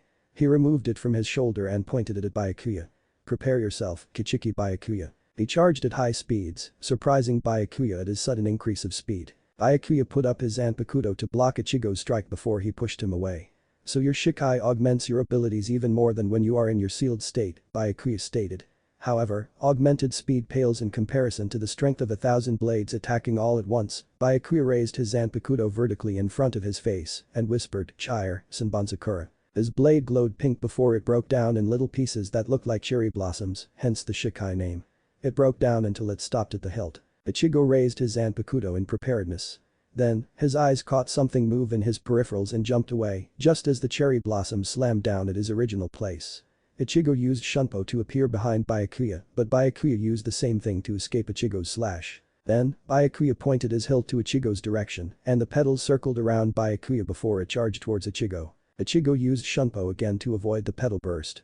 He went above Byakuya and pointed Zanjetsu at Byakuya and said, Jutsuga Tanyari. Zanjetsu began gathering Ryatsu at its tip and fired it in the form of a spear. Byakuya heard the shout and looked up in time to see a Ryatsu spear headed towards him. He calmly raised Senbonzakura's hilt and the petals immediately gathered in front of him and blocked the spear intended for his head. Ichigo cut off the spear and spun a whole 360 before saying, Kurosogo Mikadzakiha, Dark Cross Crescent Blade. From Zanjetsu emerged a singular curved energy blade that is shaped like an X. Byakuya knew that technique would pierce through Senbonzakura's defense, so he raised his other hand and held out his palm towards Ichigo and said, Bakudo no Sanju Kaiu. Enkasen, Way of Binding number 39. Round Locking Fan. Senbonzakura's petal defense retracted just as a circular barrier appeared in front of Byakuya's outstretched palm and blocked Ichigo's attack, although, Byakuya frowned when he felt Enkasen's durability to cease quite considerably. Ichigo landed and used Shunpo to try and get into Byakuya's guard. However, his opponent Zanpakuto has other plans. The moment he got within 2 meters from Byakuya, the petals immediately engulfed Ichigo, to his surprise. Byakuya scoffed. You are a fool, to think that I would let my guard down even in close range. Abandon your arrogance, human. He raised Senbonzakura's hilt and was about to put it down when he heard Ichigo shout, Ian no Yami no Hakai Kai, Destruction Dome of Everlasting Darkness. Byakuya saw the space within the petals engulfing Ichigo turn black before it gave a large explosion that got Byakuya to raise his other hand to cover his eyes. Then, he heard Ichigo shout, Jutsuga Tenshu, and he felt something collide with his torso and he flew back in reaction. Byakuya looked down at his wound before looking up at the grinning Ichigo. He narrowed his eyes. To think that you, Hirioka, were able to land a powerful hit, no less, on me, at Taicho, it puts my position as Taicho in a compromising position. He stood up tall and proud as his sword rematerialized back into its hilt and he said, I can no longer hold back, Kurosaki Ichigo. I will give you the true power of a Taicho. He raised his Zanpakuto and had it pointed down to the ground. Then, he let go as he whispered, Bankai. The sword phased into the ground, causing ripples. Then, the area turned dark, showing only Byakuya and Ichigo. Suddenly, 2 rows of 1,000 blades appeared, with both combatants in between them. Byakuya finished with, Senbonzakura Kageashi. Ichigo looked at the blades in surprise. He heard about Byakuya's Bankai from Naruto, but he thought that Naruto was exaggerating. Byakuya said, are you in denial of a captain's Bankai? Do not fret. You will not only see but feel my Bankai's might. Then, the blades glowed pink and he whispered, Chire, Senbonzakura Kageashi. Similar to his Shikai, the Bankai blades broke down and turned to its cherry blossom form. Ichigo tensed before he felt it. The pain was unbearable as he was torn apart by Byakuya's Bankai. When it subsided, Ichigo was on the floor, Zanjetsu stabbed on the ground for support, and his Shikakusho both cut in lots of places and drenched in Ichigo's blood. Byakuya had the cherry blossom surround him as he said, that was merely a fraction of my Bankai. Be thankful that, after facing my Bankai, you still retain your shape. Ichigo had his eyes shadowed by his hair. Then, he laughed, to Byakuya's confusion and surprise. He raised his head and Byakuya saw Ichigo's eyes glinting in amusement. Byakuya narrowed his eyes. What do you find funny? Is this your routine now, Kurosaki Ichigo, to laugh in the face of death? Ichigo stopped laughing as he put his hand to his chest and he slapped a recovery seal on his body. In front of Byakuya's eyes, his wounds were being covered by a red glow before it subsided and the wounds were gone. Ichigo stood up and cracked his neck. I knew I shouldn't have tried fighting you in Shikai. Byakuya said, you speak as if you have already completed Bankai. Ichigo replied, yes, I have. Byakuya was surprised. It's impossible. It would take years to complete and master Bankai. Ichigo grinned. Well, you better ace up your history books then. He raised Zangetsu, pointed it at Byakuya and put his left hand on top of his right hand because Kurosaki Ichigo has gained Bankai in 3 mere days. Then, Reiatsu exploded from his being as he shouted, Bankai. Ichigo's light blue Reiatsu turned black with reddish outlines as it surrounded Ichigo in a tornado of energy. Byakuya whispered, impossible, as he stared at the tornado. Its output was considerably greater than he ever sensed. His surprise was even augmented when he sensed Ichigo's power rise to an average captain's. What is this boy? The tornado suddenly thinned around Ichigo and slowly vanished, showing Ichigo in his Bankai glory. His old Shikakusha was replaced by a long-sleeved ankle-length full black robe with red lining that is closed at his chest, then left to flare out into ragged ends. The blade also changed from a cleaver-like blade to an obsidian daido, with a crossguard, having 4 prongs bent to form the kanji for final Ichigo finished, Tensa Zangetsu. Byakuya stared at the blade in skepticism. That is not a Bankai. If anything, it looks like a sealed form of a normal Zanpakuto. Wait then, his eyes narrowed. I see. So you claim you have gained Bankai in order to trample on our pride. He raised his hand. You will face the consequences of trampling on our pride. He was about to will his blades to attack Ichigo when Ichigo suddenly appeared in front of him, his blade poised to strike his neck, his face staring defiantly in front of Byakuya's surprised face. Ichigo smirked. If there's anything Naruto taught me, it is never to underestimate anyone. So, tell me, Kichiki Byakuya. He pressed Tensa Zangetsu to his neck, drawing a little blood. Is this a Bankai? Byakuya tensed, preparing for the inevitable, when Ichigo jumped away. Byakuya asked, why did you not finish the deed, Kurosaki Ichigo? My life was already in your hands and you let it go. Ichigo scoffed as he examined Tensa Zangetsu. If I did that then my efforts were useless. After all, I wanted you to be knocked out of that shell you call law and see that family is more important than anything. Byakuya said, very well. You will regret not taking the chance to defeat me. I will no longer underestimate you, Kurosaki Ichigo. Ichigo smirked. Then, come on, Kichiki Byakuya. Ichigo charged. But Naruto gave an exclamation of pain as he was again pushed back. This time, he was pushed to the very end of the Sakyoku Hill. He stood back up as he felt the fatigue seeping into his body. He glared at his opponents, who were panting hard and was sweating profusely. Behind the group were the remaining members of the Royal Guard, watching the fight. Naruto then saw Dan float higher and say, Sere Hari, Spirit Beam. The orbs gathered in front of him, began collecting Reiatsu, and fired a powerful beam towards Naruto, who smirked when the light completely covered him from the other's sight. He whispered, Bakudo no Hachi Juichi. Danku, Way of Binding number 81. Splitting Void. The transparent wall appeared in front of him and blocked the beam and causing an explosion.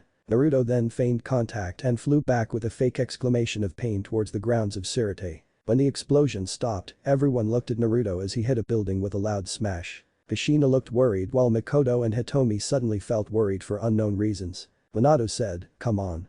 Let's go. I doubt that he fell from that. Everyone nodded and jumped off after him. When Naruto recovered, he mentally gave a growl of frustration. I hate holding back. Then, don't. Go all out. Oh, yeah, look at your side. Naruto confusingly did so and saw 2 people that Naruto wanted to see. The first was a large man with spiky black hair, brown eyes and very small eyebrows. He had bandages around his nose and mouth as a mask. His Zanpakuto was in the form of a small Zanbato at his back. The second was rather weird. Despite being male, he had a feminine appearance and was quite short for his age. He had long, black hair and brown eyes. His Zanpakuto was tied at his waist. The large man dusted himself off and said, damn, who fired the missile? The shorter teen replied, it's probably a Ryoka. He didn't have that black streak I remembered from the crash. In fact it mostly seemed orange. Then, the large man took a look at Naruto and said, Gaki. Is that you?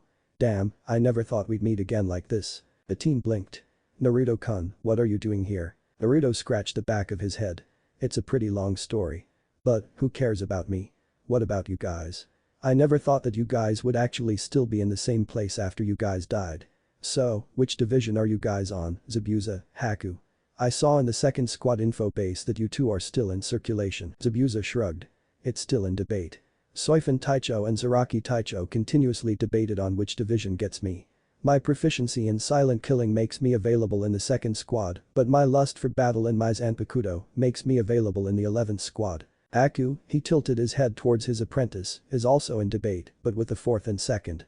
Haku's knowledge of medicine and first aid against his proficiency in assassination. So the Sateicho made a compromise. We would switch from division to division in a bi-monthly basis. Naruto whistled, damn. That's tough. Haku started, what about you, Naruto-kun? What happened to you? Why are you in Soul Society? Naruto's head snapped towards the outside before he took out a kunai and shouted, Hakai Bakuha Kunai no Jutsu, destructive explosion kunai technique. He threw it and created a large explosion in midair. He immediately stood up and said, can't talk right now, guys. See you guys later. He jumped away just as Minato and the others got in the area. Igura turned to Zabuza and said, where did he go, Zabuza? Zabuza shrugged. Why ask me? You already know where he's going. Igura frowned. One day, Zabuza, that mouth of yours is going to put you in real trouble. They jumped off. Zabuza stepped outside and said, come on, Haku.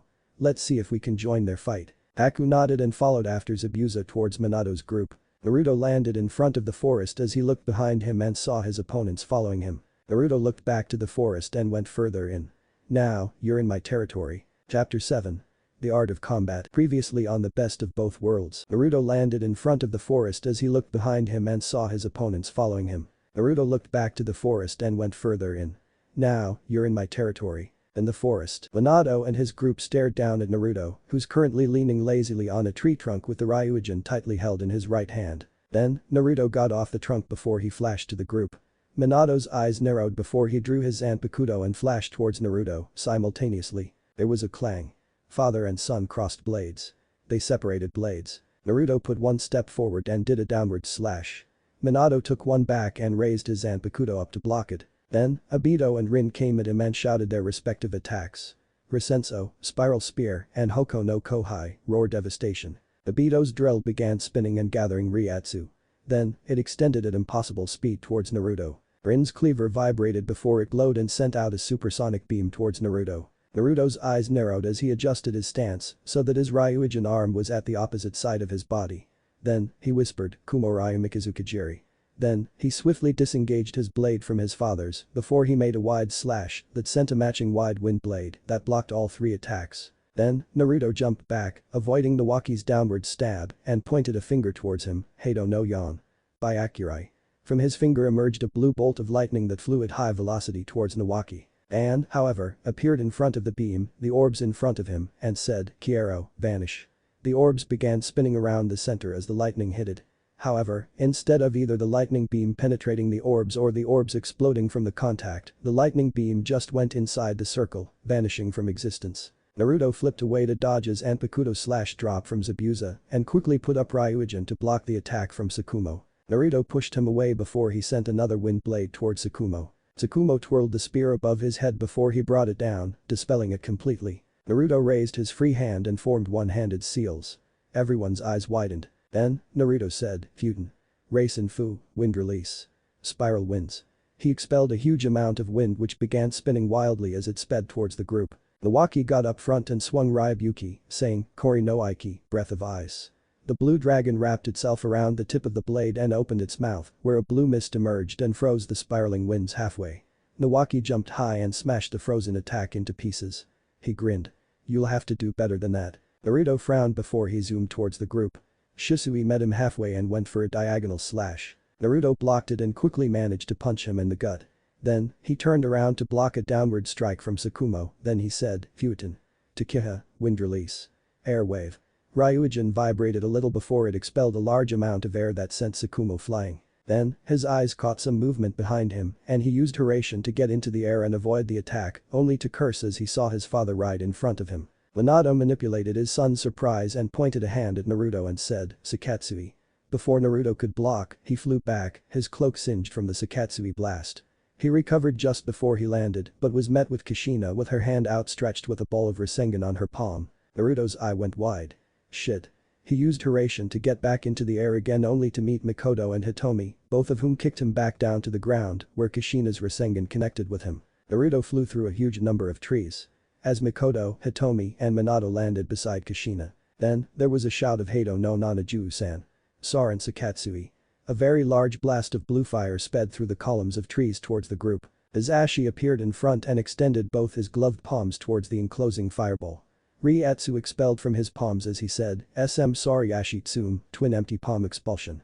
The fireball completely vanished, but everyone was surprised when Naruto was within the fireball, his clothes untouched because of chakra enveloping it, and jammed a Rasengan right at his Ashi's gut. Naruto landed right in front of his parents and Mikoto and Hitomi. He charged towards the four. Mikoto unsheathed her Zanpakuto and crossed blades with him. They separated blades. Naruto went for a low slash which Mikoto jumped over. She raised her leg and heel dropped Naruto, who raised his arms to block it. Hitomi got under the airborne Mikoto and kicked Naruto on the gut. Naruto rolled backward to recover and threw a handful of shuriken towards the group.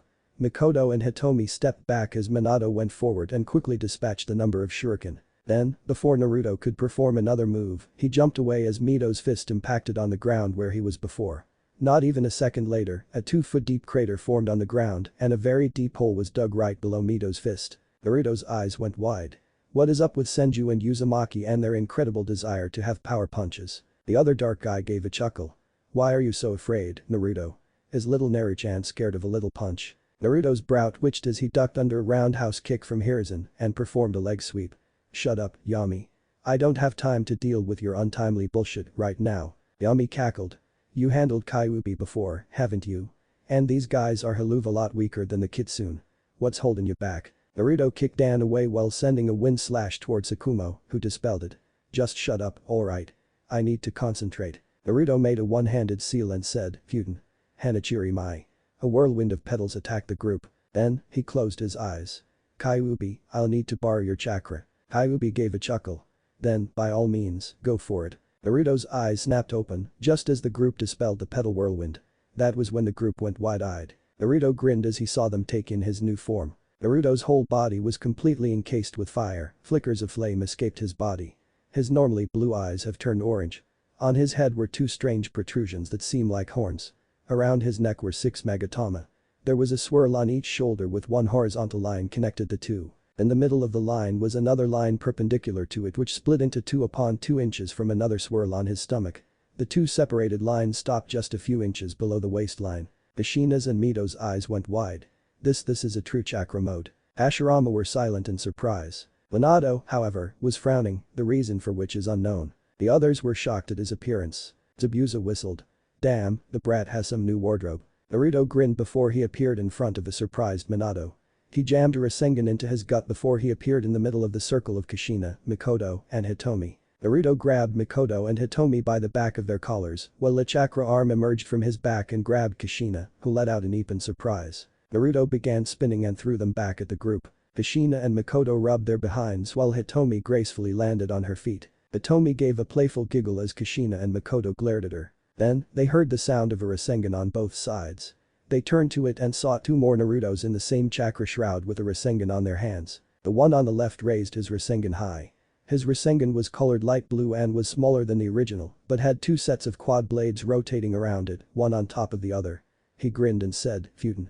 Sobarasen Shuriken, wind release. Twin blade spiraling shuriken. The one on the left lazily whipped his Rasengan arm to the side. His Rasengan was colored orange and was large. It was surrounded by flames with prominences in various areas. It looked like a crossbreed of a Rasengan and a sun. This Naruto smirked and muttered, Kaiten. Kakusho racing by, fire release. Intense heat spiraling sun. They pulled their hands back before they pushed it forward, where chakra arms extended, taking the enhanced Rasengan with them. While Minato was impressed that Naruto gained 2 elemental mastery over Rasengan, he knew that they will indeed be defeated if they were hit by that. What is even more interesting is that nothing short of a very, very powerful Bakuto will hold it back. Mito was way ahead of Minato and said to Kushina, ready. Kushina replied, hi. They slammed their hands on the ground and said, Bakuto no Hyaku. Zetai Boi Kaiko, way of binding number 100. Absolute defense mechanism. Ryatsu surrounded the group in the form of a dome and solidified, just as the 2 attacks hit it. What happened next was unexpected and shocking. The 2 attacks combined and formed a fiery vortex of sorts. On the distance, they heard the 2 clones shout, Combo Jutsu. More Racing Jizoku combo technique. Fiery spiral vortex. Then, just as they felt the attack weaken to an acceptable point, the Bakuto broke and the vortex of flames began engulfing the group. Minato's and Hashirama's eyes widened when they saw their respective wives in the way of the flames. Quick as a flash, they drew their swords and an unusual gust of wind blew from their zanpakutos and all but destroyed the fire vortex. Minato seriously said, "Everyone, get back. This is now my and Hashirama-sen's fight." He put his zanpakuto in a backhand stance and he said, "Jiken Takuka no Tsuka, Jijin Shin, go through space and time, Dimension God." Hashirama looked at Mito, who told him she was fine, before looking at the nervous clones with narrowed eyes. "You've made a grave mistake of aiming to harm my wife, Uzumaki-san." He lowered his zanpakuto to the ground and said, "Hofunai Tomu, Kansanato Shizen, Team in Abundance, Tranquil Nature." Golden Riatsu burst from Minato, and an interesting shade of light green Riatsu surrounded Hashirama. The original gulped. Okay, maybe using a combination jutsu of S-rank proportions was a bad idea. Iubi, however, doesn't share that philosophy and grinned. "Now, we're getting somewhere." When both Riatsu subsided, Naruto took note of their zanpakuto. Minato's released zanpakuto was in the form of a golden two-bladed saber. On the top blade, it had bladed protrusions at two opposite sides at a 45-degree angle. In short, it looked like a bladed version of his tri-pronged kunai. On the bottom blade, it had the appearance of an ordinary leaf. Right in the middle of two blades was a ring with a small sandulus rotating in it. Hashirama's released zanpakuto was in the form of an ornate fan with the insignia of the Senju clan on each side. It had red trimmings and had some sort of leaf below the hilt connected by a string. Hashirama raised his fan to the side before waving it and saying, "Case Shaden, Windbreaker." Minato pointed the top blade at Naruto and said, "Hirishin no Raiden, Thunderbolt of the Flying Thunder God." Wind stronger than Naruto controlled pushed him away from the group before he saw yellow thunder flash engulfing his body. "This is gonna hurt." But Ichigo Byakuya's eyes went over to the spot where he saw yellow light momentarily glow before dissipating. His eyes went back to his current opponent, Kurosaki Ichigo. Byakuya said, "Whatever your friend has done, he is as good as defeated. He may be powerful enough to gain their attention. However, his efforts are moot against the might of Namikaze Minato and Senju Hashirama, the two most powerful people in Sarate." Ichigo scowled. "What makes them powerful?" Byakuya closed his eyes and replied, "Both of them are the only people who could fight on par with a Biju. Both are supposed to be the leaders, but Hashirama-san gave the full leadership to Minato-san because he felt that Minato-san has the possibility to become a much more effective leader. Also, according to Hashirama-san, he has grown rather tired of being a leader and wants to have a break from being one." Ichigo nodded before mentally scowling grimly. "What the hell did you do, Naruto?" Byakuya raised his hand and said, "Enough discussions, Kurosaki Ichigo. Your comrade is as good as defeated. I will make sure that you are as well."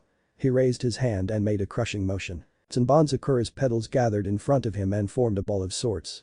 Then, Byakuya put his palm on the back of the ball and said, "Oka Aikyo, Cherry Blossom Impact." The ball of sakura petals compacted and decreased in size before it flew towards Ichigo. Ichigo was surprised at the speed.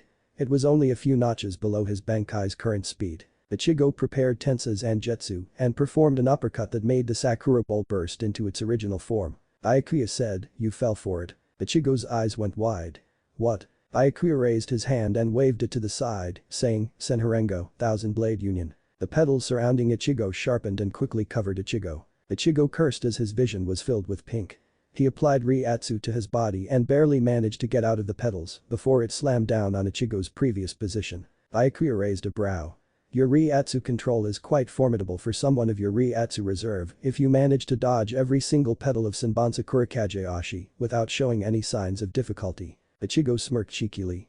"That's not the only thing I can do." He put his free hand in front of his chest in the sign of a tiger seal. Riatsu appeared on his body as he said, "Riiten. Senior Bio, Spirit Release. Thousand Spear Dance." He slowly raised his hand towards the sky as, one by one, before Byakuya's eyes, spears made of Riryoku formed in random areas. Ichigo uttered, "Descend," before one spear after another descended on the surprised captain. Byakuya tilted his upper body to the side to avoid one spear, but was forced to jump away to dodge another one. A third spear was headed towards him. Byakuya raised his hand as Senbonzakura's petals blocked the spear. He was unprepared for another spear at his back. His surprised face looked at the impending spear and quickly used his shunpo to avoid it. When he got to his desired destination, he saw Ichigo fire a Jutsuga Tensho at him. Behind him, Byakuya could sense another spear going at it. He turned his back to Ichigo and said, "Bakudo no Hachi Juuichi." Danku, while firing another Oka Aikyo at the spear. A barrier of solidified Riatsu appeared at his back. Energy slash met with barrier and energy spear hit Sakura Ball. However, he was too busy blocking both attacks that he did not sense Ichigo high above him until Ichigo shouted, "Tenza, Heaven Chain." Ichigo grasped the chain at Tensa's Anjetsu's hilt and it extended. Ichigo threw the chain towards the surprised Byakuya. As if it has a mind of its own, the chain slithered and quickly wrapped itself around Byakuya's body from top to bottom. Byakuya struggled to get out of the chains, but, somehow, it won't budge. What trickery is this? His Zanpakuto, Senbon answered, "I sense an even more potent Ryatsu than mine on these chains. No doubt these chains are reinforced by your opponents and his Zanpakuto's Ryatsu. I see. Can you break free of it?" "I can, but I doubt you can react to your opponent's attack on time. He has your arms wrapped tightly to prevent usage of Zanjutsu, Kido and Hakuda, and the tight wrappings on your feet prevent Ho-Ho. And with your hands immobile, my Bankai speed is greatly reduced." Byakuya would have responded if not for Ichigo landing in front of him and slashing downward at the same time, drawing blood from Byakuya and destroying the chains in the process. To make the damage even more severe, Ichigo followed through with a Jutsuga Tensho, sending Byakuya back. Ichigo stood straight and rested Tensa's Anjetsu on his shoulder. He grinned cheekily.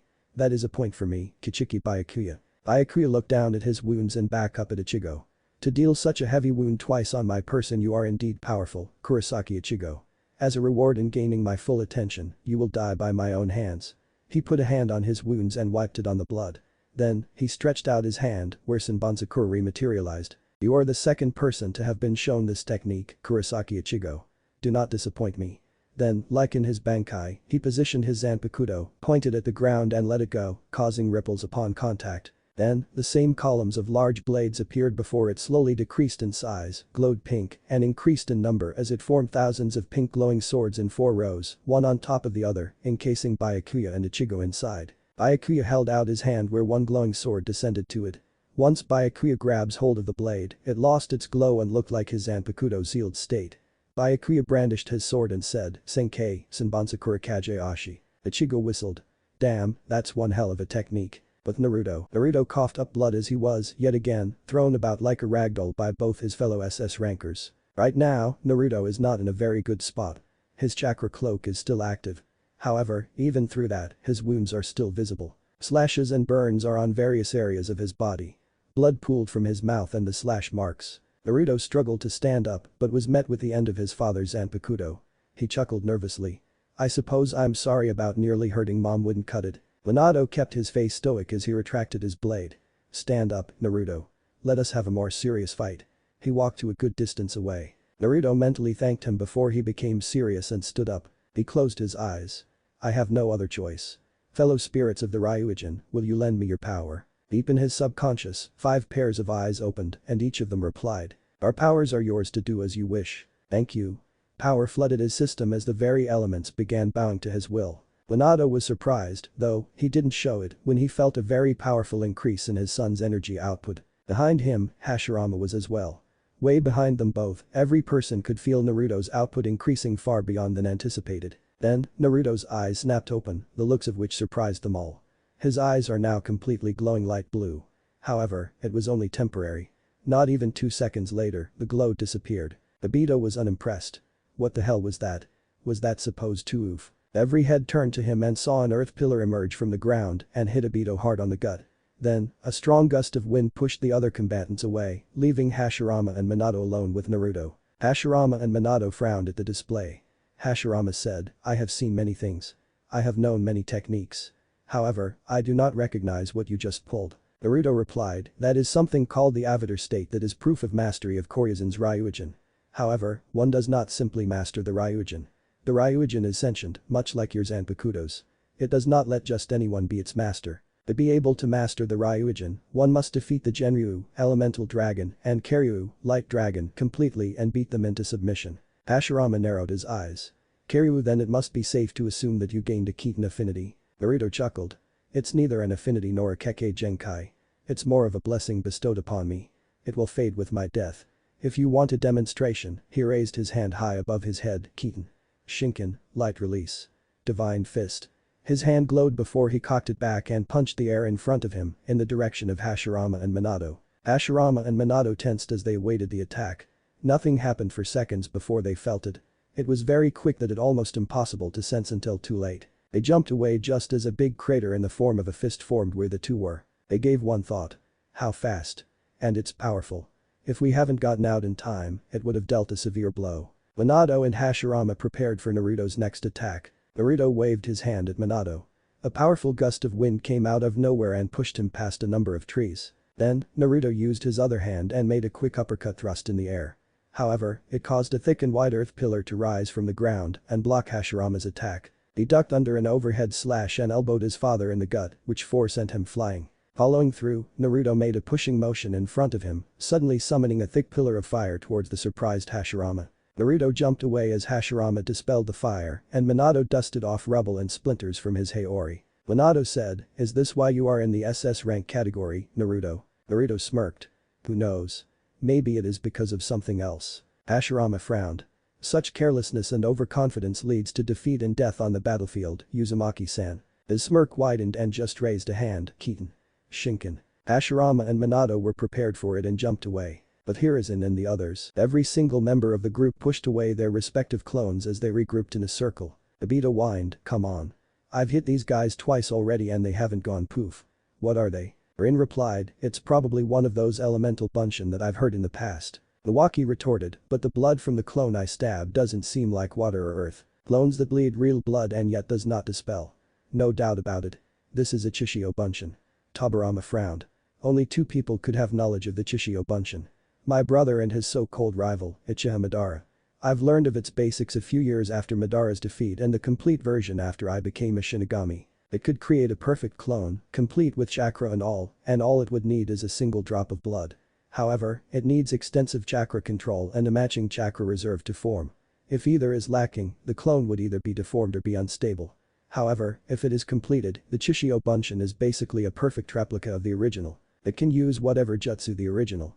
However, the experience and level of the jutsus will have to be started from scratch. Also, it will have its own personality and a separate portion of the original soul.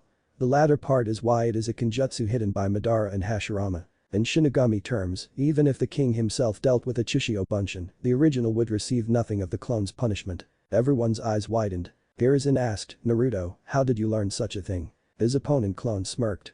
"Are you sure that only Madara and Hashirama know of Chishio bunshin? There is another one present during their fight and I'm sure you know who it was." Mito's and Tobirama's eyes narrowed. Mito muttered, "Kyuubi." Naruto nodded.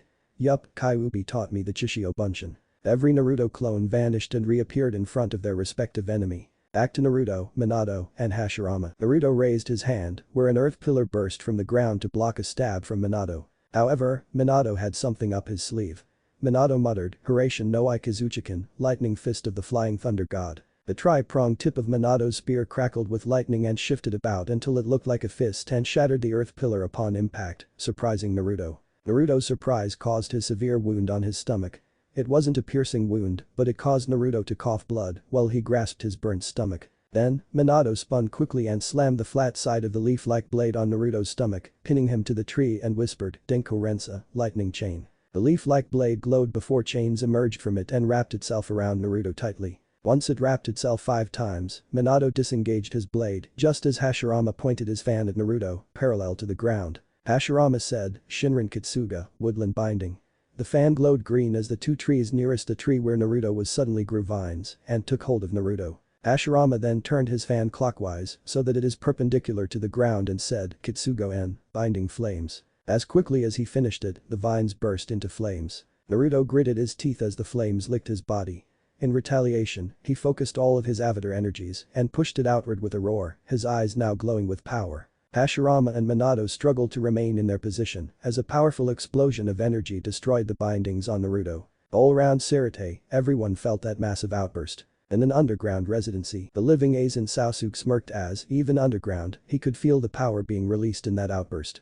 "Ah, it seems that whoever Minato-kun and Hashirama-kun is fighting is very powerful." He gave a dark chuckle. Then, he focused his attention at a screen showing Ichigo and Byakuya. But Byakuya and Ichigo, both combatants, stopped for a while when they sensed that outburst. Ichigo frowned.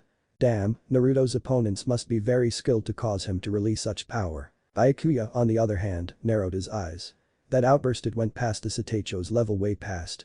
It is understandable, though, given that the Ryoka is the offspring of Minato-san and Uzumaki Kushina. However, I will trust in Minato-san and Hashirama-san to deal with the boy. Byakuya said, do not lose your focus, Kurosaki Ichigo. Otherwise, you will fall to my blade. Ichigo smirked. Sorry about that. I'm just worried that Naruto might have killed his opponent. Byakuya frowned. You are even more overconfident than I expected. Ichigo replied by sending a Jutsuga Tensho at Byakuya, which he swatted away easily with his sword. Ichigo charged at Byakuya and they clashed blades again. Ichigo went for a downward slash. Byakuya blocked it, following through a palm thrust through his stomach. Ichigo flew back and recovered before he began running circles around Byakuya, who stood there stoically. Ichigo thought he found an opening and his eyes glinted in accomplishment. I got ya. He went for a strike at Byakuya's back but was surprised when Byakuya disappeared from his sight. Then, he heard his voice behind him, you're getting slower. His eyes widened in shock before he turned around. However, something immediately stabbed his foot the moment he turned. Byakuya let go of his blade as he stood proud. I noticed your movements are getting sluggish and uncontrolled as compared to earlier, Byakuya started. What's wrong, Kurosaki Ichigo? Are you losing your touch? Ichigo smirked in response. What made you so sure that I'm slowing down? Maybe this Senkai thing increases your Bankai speed. Byakuya raised a brow. You have not noticed it? Senkai does not augment my Bankai's capabilities at all. It only uses the 1,000 blades of Senbonsa Kurikage Ashi to form into numerous blades you see before you. It has nothing to do with speed or power or defense. It is you who are slowing, Kurosaki Ichigo. Fatigue has already caught up with you. Ichigo's eyes widened. Yes, now you see. You have been continuously running around me, trying to catch me off guard. I admit that it is a good plan, but it tires you out quite quickly. He raised his finger at Ichigo's shoulder. Look at how easily I can wound you. He muttered, Heido no Yon. Byakuya. A lightning burst from his finger and hit Ichigo right on the shoulder. Ichigo winced in pain as Byakuya lowered his hand. Byakuya looked smug in his own way. You will meet your end here, Kurosaki Ichigo. One of the floating blades descended on Byakuya's outstretched arm. Was it not you that said not to underestimate your opponents? He raised his blade to strike Ichigo down when Ichigo's hand shot up and grasped the blade. Byakuya went wide-eyed. Impossible. Byakuya should have numbed off his nerves. Ichigo began chuckling. This time, it was not the same demonic chuckle from days ago. Now, it was the chuckle of a hollow. You really are pathetic, Ichigo. Ichigo raised his head and looked at Byakuya. Byakuya's eyes went wide. This Ryatsu and that mask. True indeed, Ichigo has a mask on the upper right part of his face. It had 3 red stripes going down from the head to the eyes, which were glowing amber with black glare of the eyes of a hollow. Let me show you, Ichigo, how to use a Bankai properly. The hollow-like Ichigo cackled madly before he fired a point-blank Jutsuga Tensho at the shocked Byakuya. What if Council banished Naruto to send in bleach? Thanks for watching my video till the end. If you enjoy this content, then do consider subscribing to my channel and leave a like if you guys need the next part, comment down, and thanks for watching the video and see you guys in the next video.